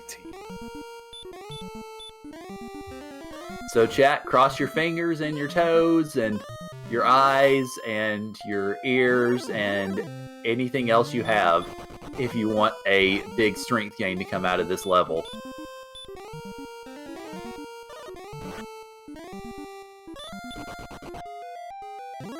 That's why I'm here. These levels are so far apart that I figured everybody needs a reminder that they're coming. And now chat's rooting for 1 or 2 strength levels. My goodness.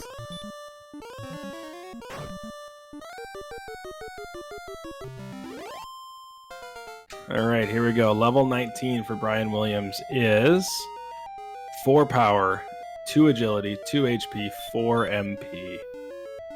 It's a palindrome. Is that enough?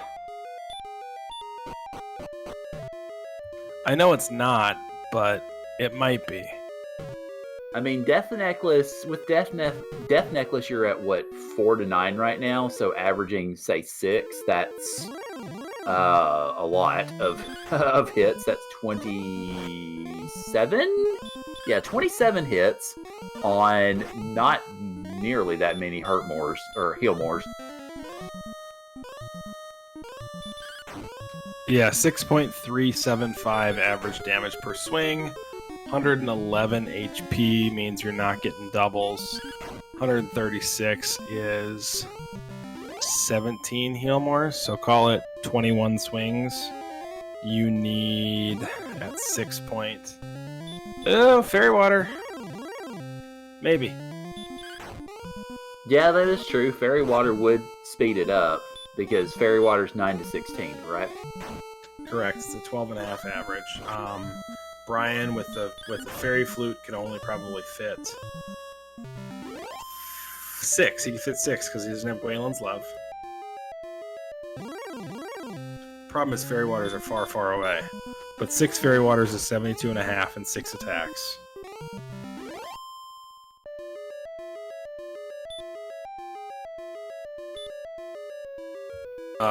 So that's 6 attacks plus 12 attacks at 6.3. 18 attacks on, what did I say, 17 Healmores? Yeah. That's a go. That's full speed ahead. Yeah, but as chat's pointing out, also that presumes that you get down there with all of your resources. I mean, you've got 70 agility. You can run from everything.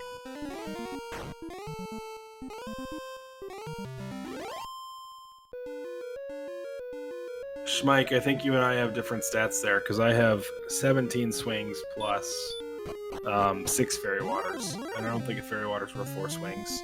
You're probably covering top of range. I'm covering bottom third. That's the difference.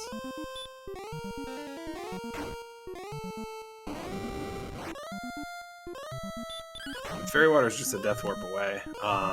Apex might try it, but he's already at 19 and continuing on as well. So.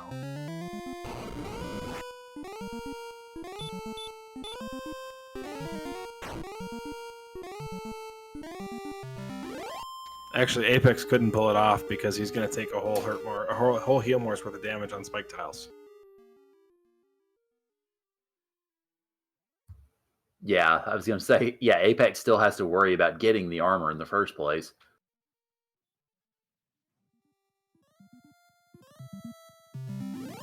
Yeah, I think it's one of those situations where this is a theoretically winnable dive, but nobody in their right mind would be attempting it. So then the question, the corollary that goes along with that is, after running this seed for 3 hours, are either of these runners in their right mind at the moment?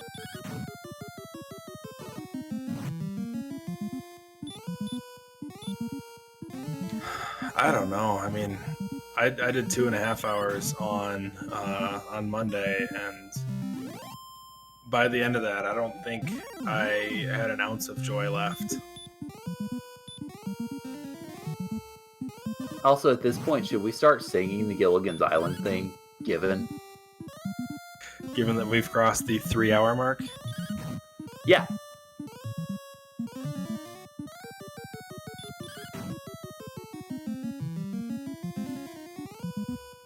Well, if Chad is indeed correct that no one in their right mind would join the tournament, then, well, I guess we're all wrong, aren't we? So the crazy thing here is, you mentioned Gilligan's Island. These runners could have completed 6 speed runs of Gilligan's Island by the time they finished the seed. There is a Gilligan's Island game? Of course there is. NES classic right there. The Adventures of Gilligan's Island by Bandai. Interesting. I did not hear of this before, so okay.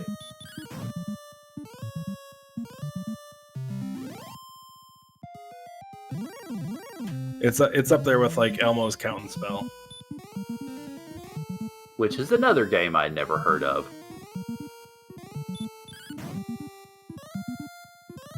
I think the official title is Sesame Street 1, 2, 3,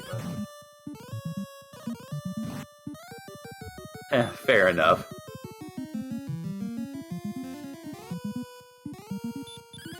say we're getting to the point where there are very few NES speedruns that are longer than this race.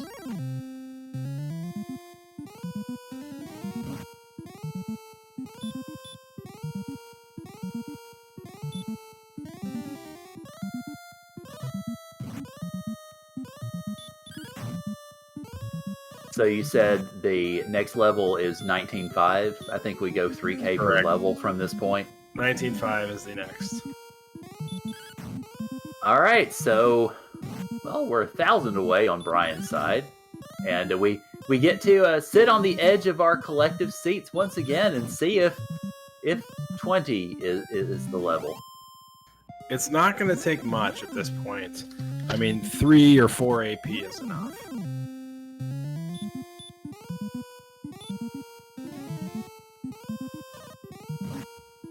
Yeah, with the high MP at this point, I could see that. Death Necklace, keep enough heal mores to be able to actually sort of ride things out, and then it would go from there. But it's just getting there, which Brian should be able to do. Yeah, at this point, I mean, he's explored it enough. He knows exactly what's in there. He knows what to expect.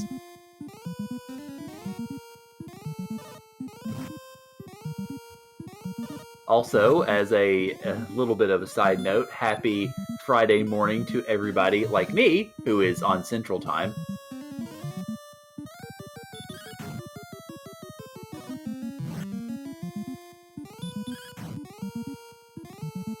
Luckily, I've still got almost 2 hours before Friday. Ah, so you're on the West Coast then. It's the only reason I'm not falling asleep at the microphone. Well, I was going to say, I'm not falling asleep mostly through, I think, sheer perseverance at this point. Oh, now we've got a time zone argument in chat. I mean, I got to agree, West Coast, Best Coast. Or as Chad is putting it, no movie coast is Best Coast. There we go. Yeah, no movie standard time. You never know.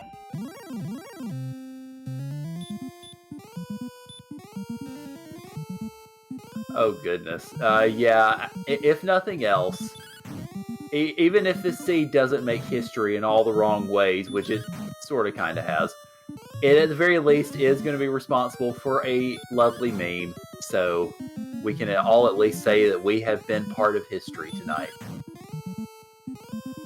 All right, one more enemy on Brian Williams' side. He's expanded that experience lead to over 1,000 again here.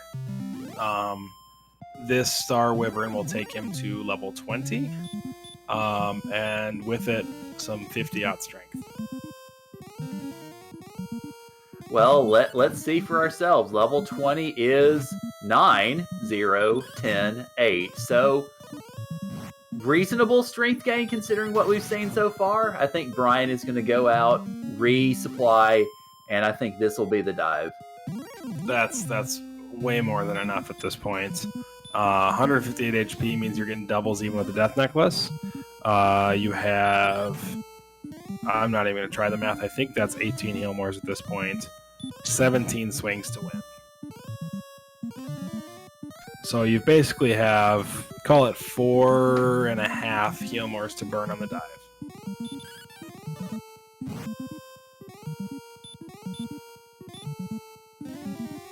So we're thinking the finish time is probably going to be around, I'd say, between 3:15 and 3:20 at this point. 6.5 minutes in Sherlock on average, so call it 3:14. All right, well, we shall see.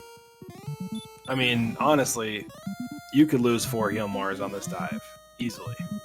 You could lose 4 heal mores on the bottom floor.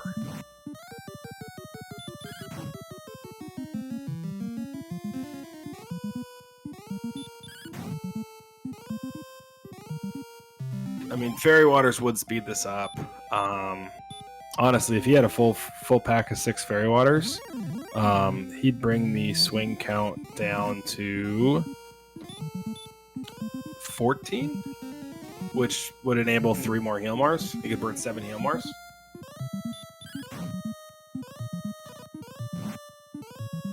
And Apex does have a bundle of Fairy Water, so if he can single dive this on 20, which is doable, he could make it interesting. He has 2 more blue dragons and then a quick stop off at the red dragon, and then he's got to come all the way back here, go through the swamp cave, and get to the drop trading cave. So he might not even have the rainbow drop by the time Brian hits that bottom floor. So to keep it close, Brian would probably have to lose this dive. Yeah, I would say at least this one. Chad asking if that Apex does not have the token. He does not have the token. He has seen the red dragon, but a large part of the reason why he was grinding so much with these blue dragons is to try to take out that red dragon. Yep, and he doesn't even know that that the red dragon has heal more yet. That's true. He does not. He did not get that far in the fight. So, oh boy. All right, Brian down to the third basement in Sherlock. Hasn't hit the red dragon floor yet, so nothing to worry about. Still full resources. down almost 100 HP. He might herb here. Nope, he's just going to walk it off. I mean, nothing too crazy down here, so until he hits that bottom floor, holding high HP is not super important.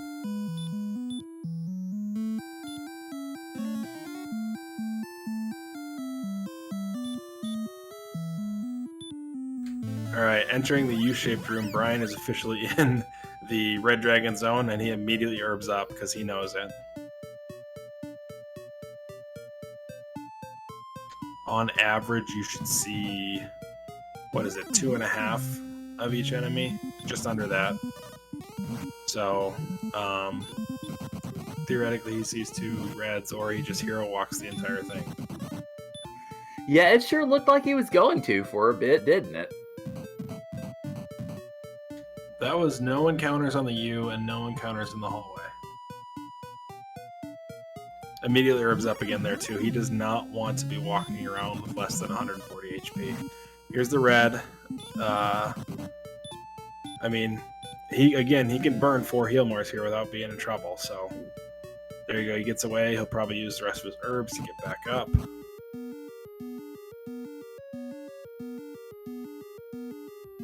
All right, so Apex is heading back over to Hawksness to go ahead and get that token. So here comes the battle with the red dragon, and I kind of wonder how far Apex's stomach will drop when he sees that heal more.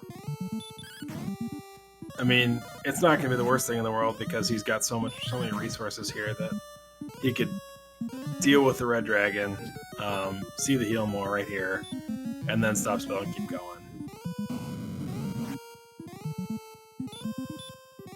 Brian using the Fairy's Flute here really wants to preserve that MP. The last thing he wants to see is another red dragon after this. Yeah, that's definitely understandable.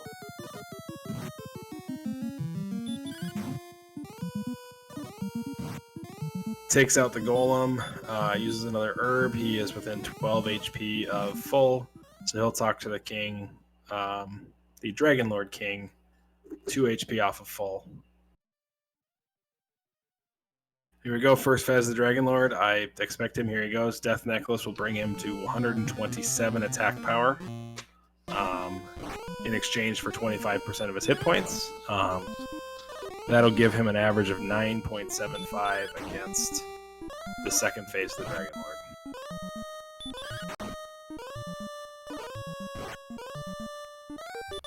A very punch-happy Dragon Lord, it seems. At this point, 18 heal mores. He burns 1 here to go to 17. So he's got 17 heal mores for 17 attacks. Yeah, this Dragon Lord does not want to go down. There we go. Finally takes down the first phase. 17 heal mores left, 17 attacks. Should have an opening double here, if not a triple. And some fairy waters on hand to speed this thing up. Minus a miss menu, this feels really, really like a lock for Brian.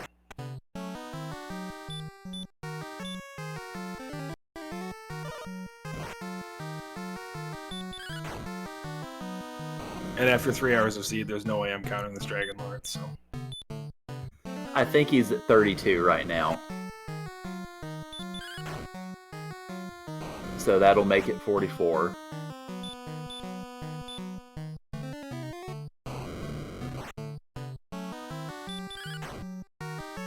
Any doubles here are absolute bonuses, too.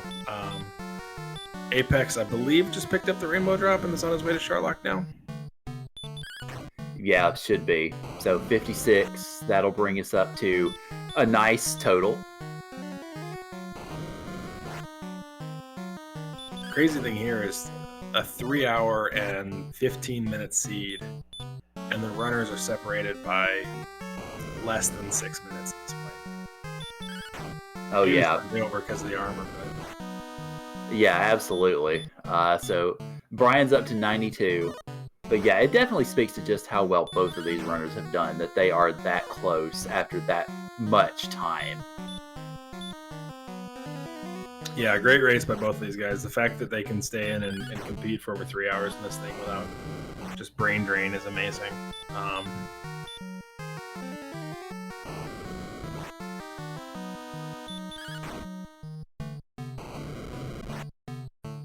right, so I think we're at 124 now on Brian's side, and yeah, as you mentioned, barring a mismenu, this is in the bank.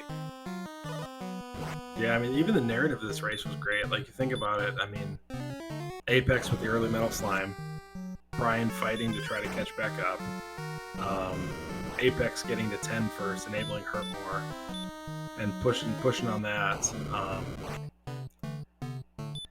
And then Brian finding that mid-game grind to really turn it on and take the experience lead. Yeah. And never looked back from there. Yeah, chat mentioning that Weiss was kind of what ended it, really, I think, or at least what pushed Apex back to the back of the pack. I think this hit is going to end it for Brian. Yeah, because I think that was close to max HP Dragon Lord. But finally, at 3 hours, 15 some minutes, Brian Williams finally does it and is going to go and victory lap a little bit before he turns in that. Oh, wait, I'm looking at Apex's screen. Never mind. It goes straight up to the king and is now finishing with an official time of 3 hours, 15 minutes, and 38 seconds. So GG to Brian Williams. This seed has been utterly exhausting, and Brian will be joining us in a minute for an interview. So props. Yeah, definitely props for that too. Everybody get your GGs out there. That was a hard fought battle. It was a hard fought 3 hours and 15 minutes. Great on both of these guys for sticking it out. But honestly, a very entertaining 3+ hours.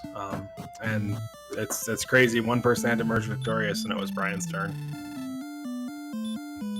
All right, so meanwhile, Apex goes ahead and picks up that rainbow drop and now is ready to go to Charlock, and now ready to join us in commentary is our first place finisher tonight, Brian Williams. So Brian, do you have any energy left after that seed?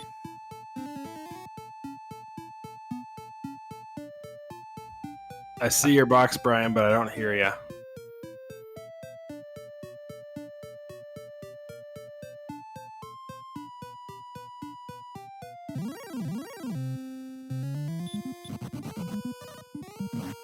You might have passed out at the keyboard at this point. I wouldn't be surprised and wouldn't blame him either. Okay, can you hear me now? Gotcha. Yes, we can. I am, I'm tired.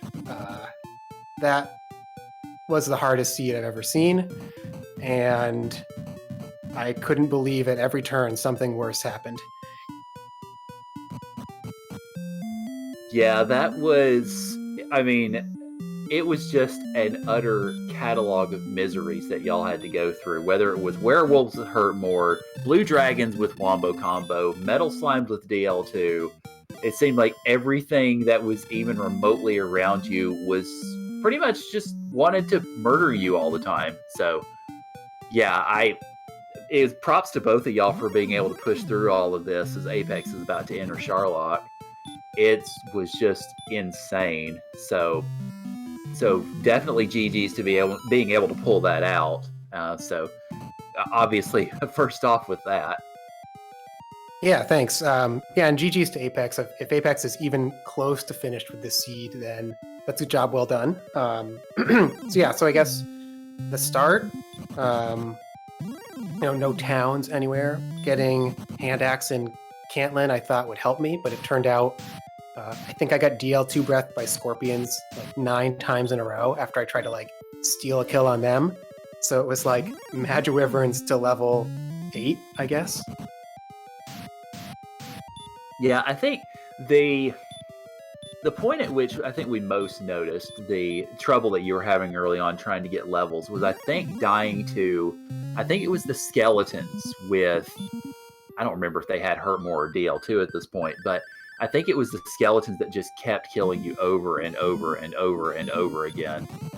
And it produced an interesting, because the way that this race sort of went just in the broad scope of things was Apex got an early Metal Slime kill at level 2, so that boosted him up with that 64 XP.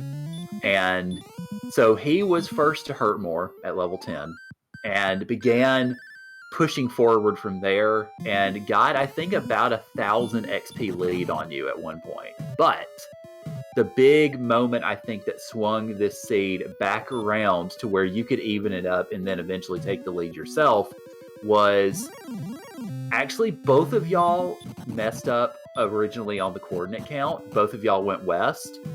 The difference It was that kind of seed. Yeah. So here's the thing with Apex. I don't know. I don't think that you're in Randomania to be able to see his screen, but he has a frame counter running on his screen right now, which actually blocked his ability to see the coordinates. So what we think happened was he miswrote them and saw, instead of 22 east, he saw 22 west. And you went west the first time and then figured out that the coordinate count was east.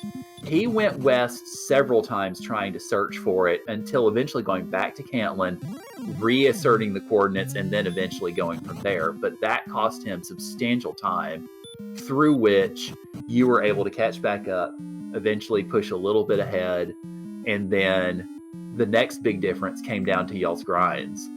He went Blue Dragons in Swamp and kept doing it, kept originally trying Hurtmoors and then attacking, whereas you made repeated dives through Charlock and essentially got the levels that you needed through doing that, and then of course eventually getting the armor, which it looks like Apex is about to grab now. Yeah, quick one here. Apex has made it all the way down the bottom floor, only burning 1 heal more.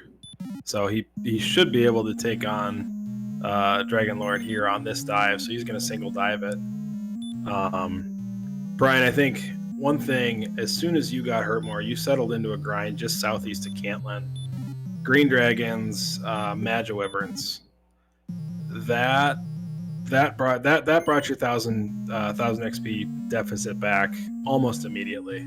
Within I think it was 15 minutes after you'd gotten it, you had completely caught up to him in both XP and exploration.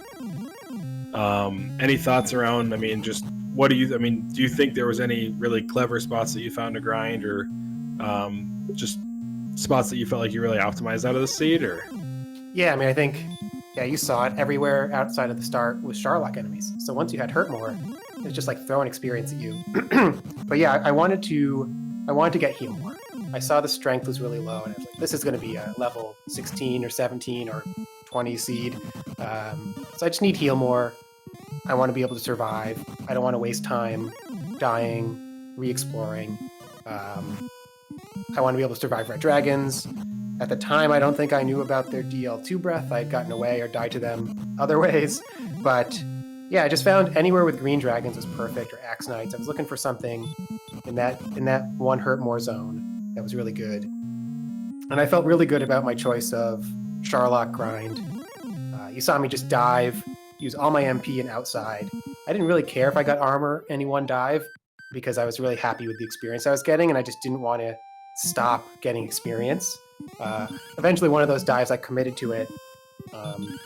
But yeah, it was basically, I didn't want to do 5 swings and a stop spell on a Blue Dragon. It was just too slow. And so I think hopefully that was the right call. Yeah, I think you were gaining, I call it 50 XP a minute on Apex, maybe slightly less than that. Even with that last dive, right, where you got no experience for the last 3 floors, you still managed to keep ahead of him just slightly in experience. So Apex just now starting the DL1 fight, so he's going to come in 8 or 9 minutes behind you here. But yeah, honestly, this traded back and forth a ton, I think. I mean, good decisions out of everybody. I think, yeah, the slip up on coordinates hurt Apex, but I don't think it hurt him by 9 minutes. I think the grind at the end, right? You guys spent 50 to 60 minutes in a grind, and yours was just more efficient. Yeah, it was. It's hard to pass up a spike grind. I know a lot of people will just take whatever best spike grind you can get because it's reliable. So it was really hard to stay away. I told myself if I got to 110 strength, but not enough to win, I would go back and grind the rest on Blue Dragons. But kind of just made the leap from mid 100s to that like 117, where I was like, yep, I'm good. I don't even need fairy water. This is gonna be fine. So yeah, just small choices, hopefully like that, made up for the choice to try to fight skeletons and die like 100 times. So Speaking of, did you consider diving on 19 at all? oh no, I knew the red dragons at the bottom meant 19 was too iffy. I need to go do a fairy water stock up, and I could only hold 5, and yeah, I just didn't feel like that was a good play. So I thought I'd just get 20 and be sure, hopefully. Yeah, I think in 20 came in and you immediately knew it. You dove straight down.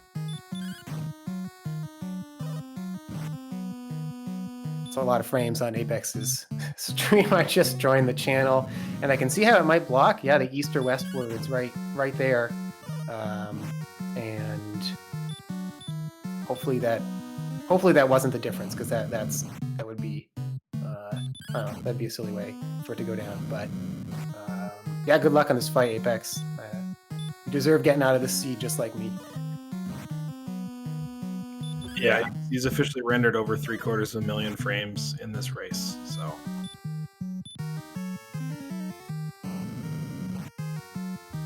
Yeah, I will say though, as far as the no movie is, whenever we first saw the coordinates at Cantlin, I thought it said west because he was the first to get the coordinates. So I thought it said west, and he presumably thought it said west. And it wasn't until we saw them on your side that we realized, oh dear, that it was east. And then it kind of became clear just how much of an issue that could end up being.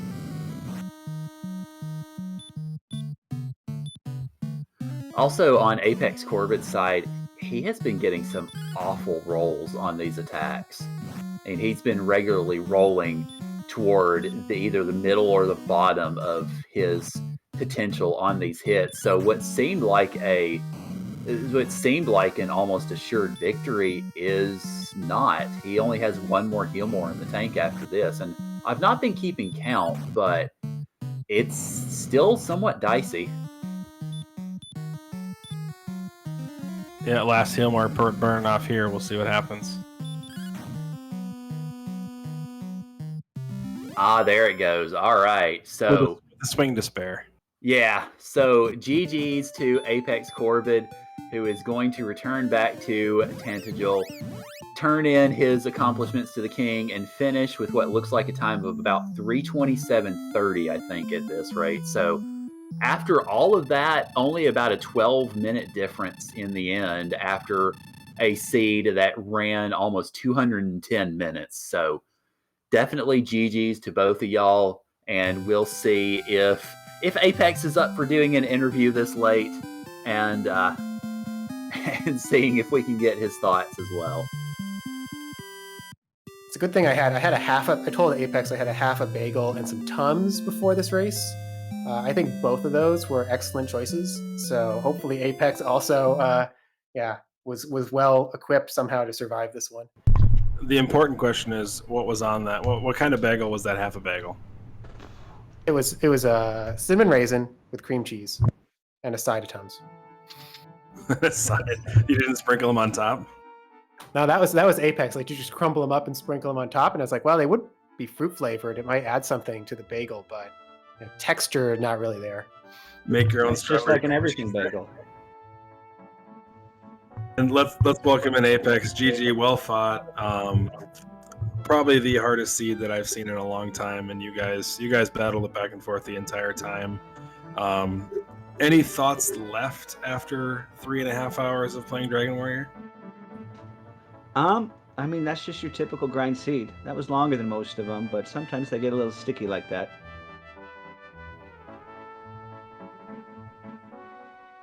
Yeah, I think you guys battled back and forth. You guys traded the lead probably 6 or 7 times. You had it in the beginning. How'd you feel about that metal slime?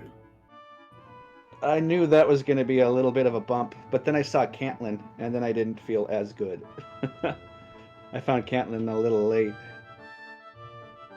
Yeah, you maintained a lead all the way through level 12-ish, at which point Brian sat down and just grinded like crazy to catch up to you. You kept Yeah, exploring I left. red dragons, and he kept sitting on green dragons. Yeah, I left a lot of exploration on the table there. I had to go back to Grave a second time.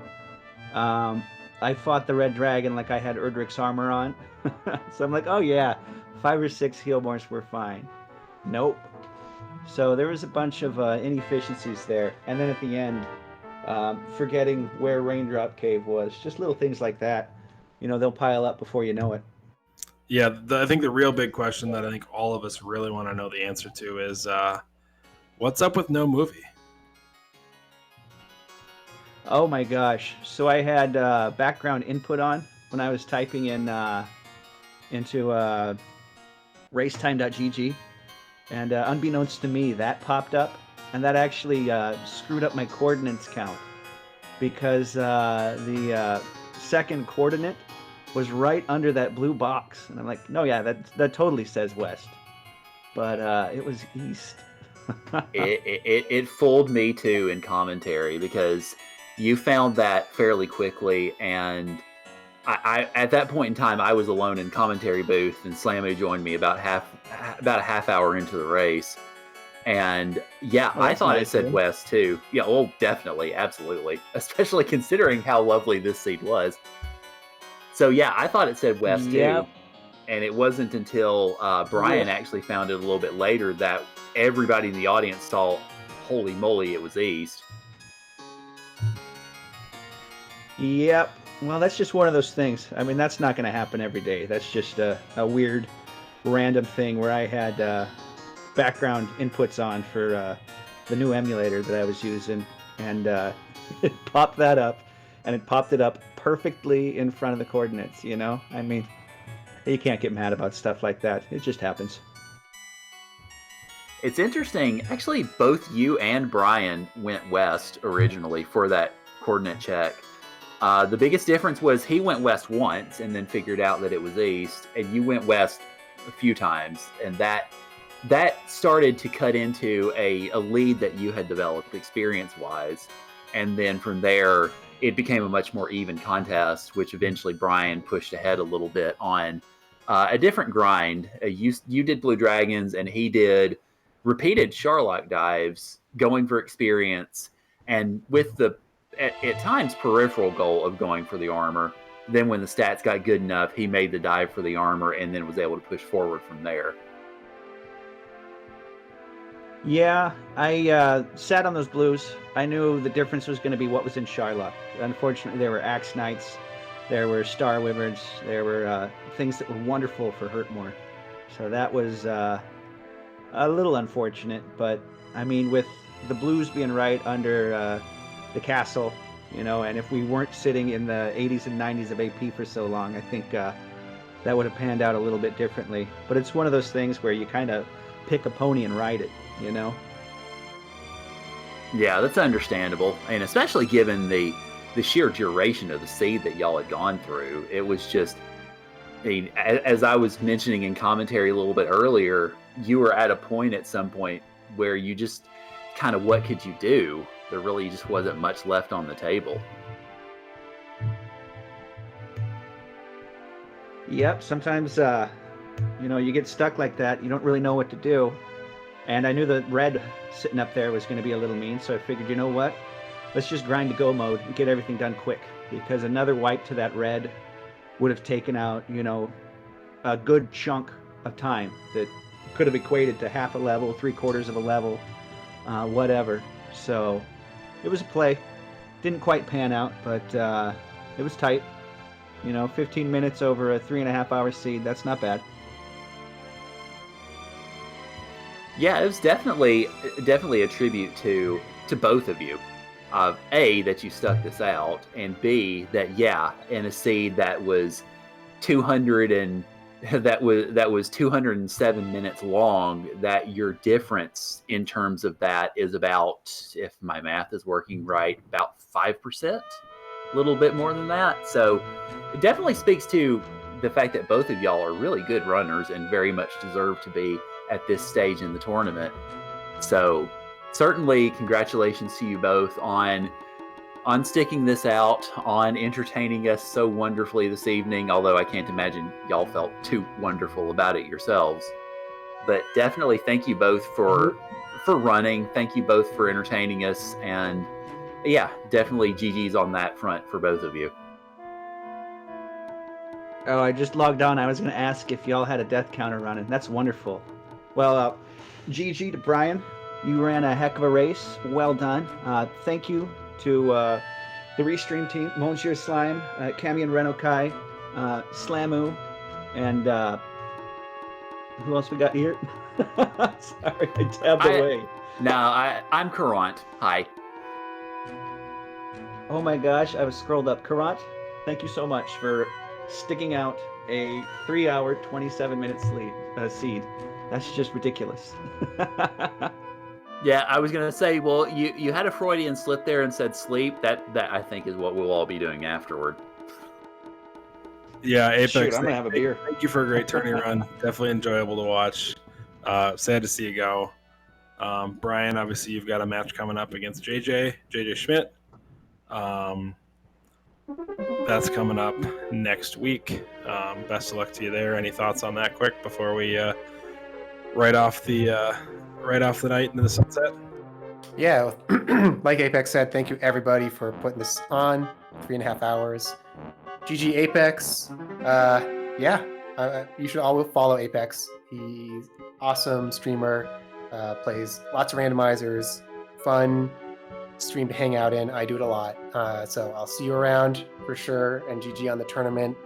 And right now the trend is 258, 315. So if we can keep it under about 340 with JJ, then I think we'll be doing good.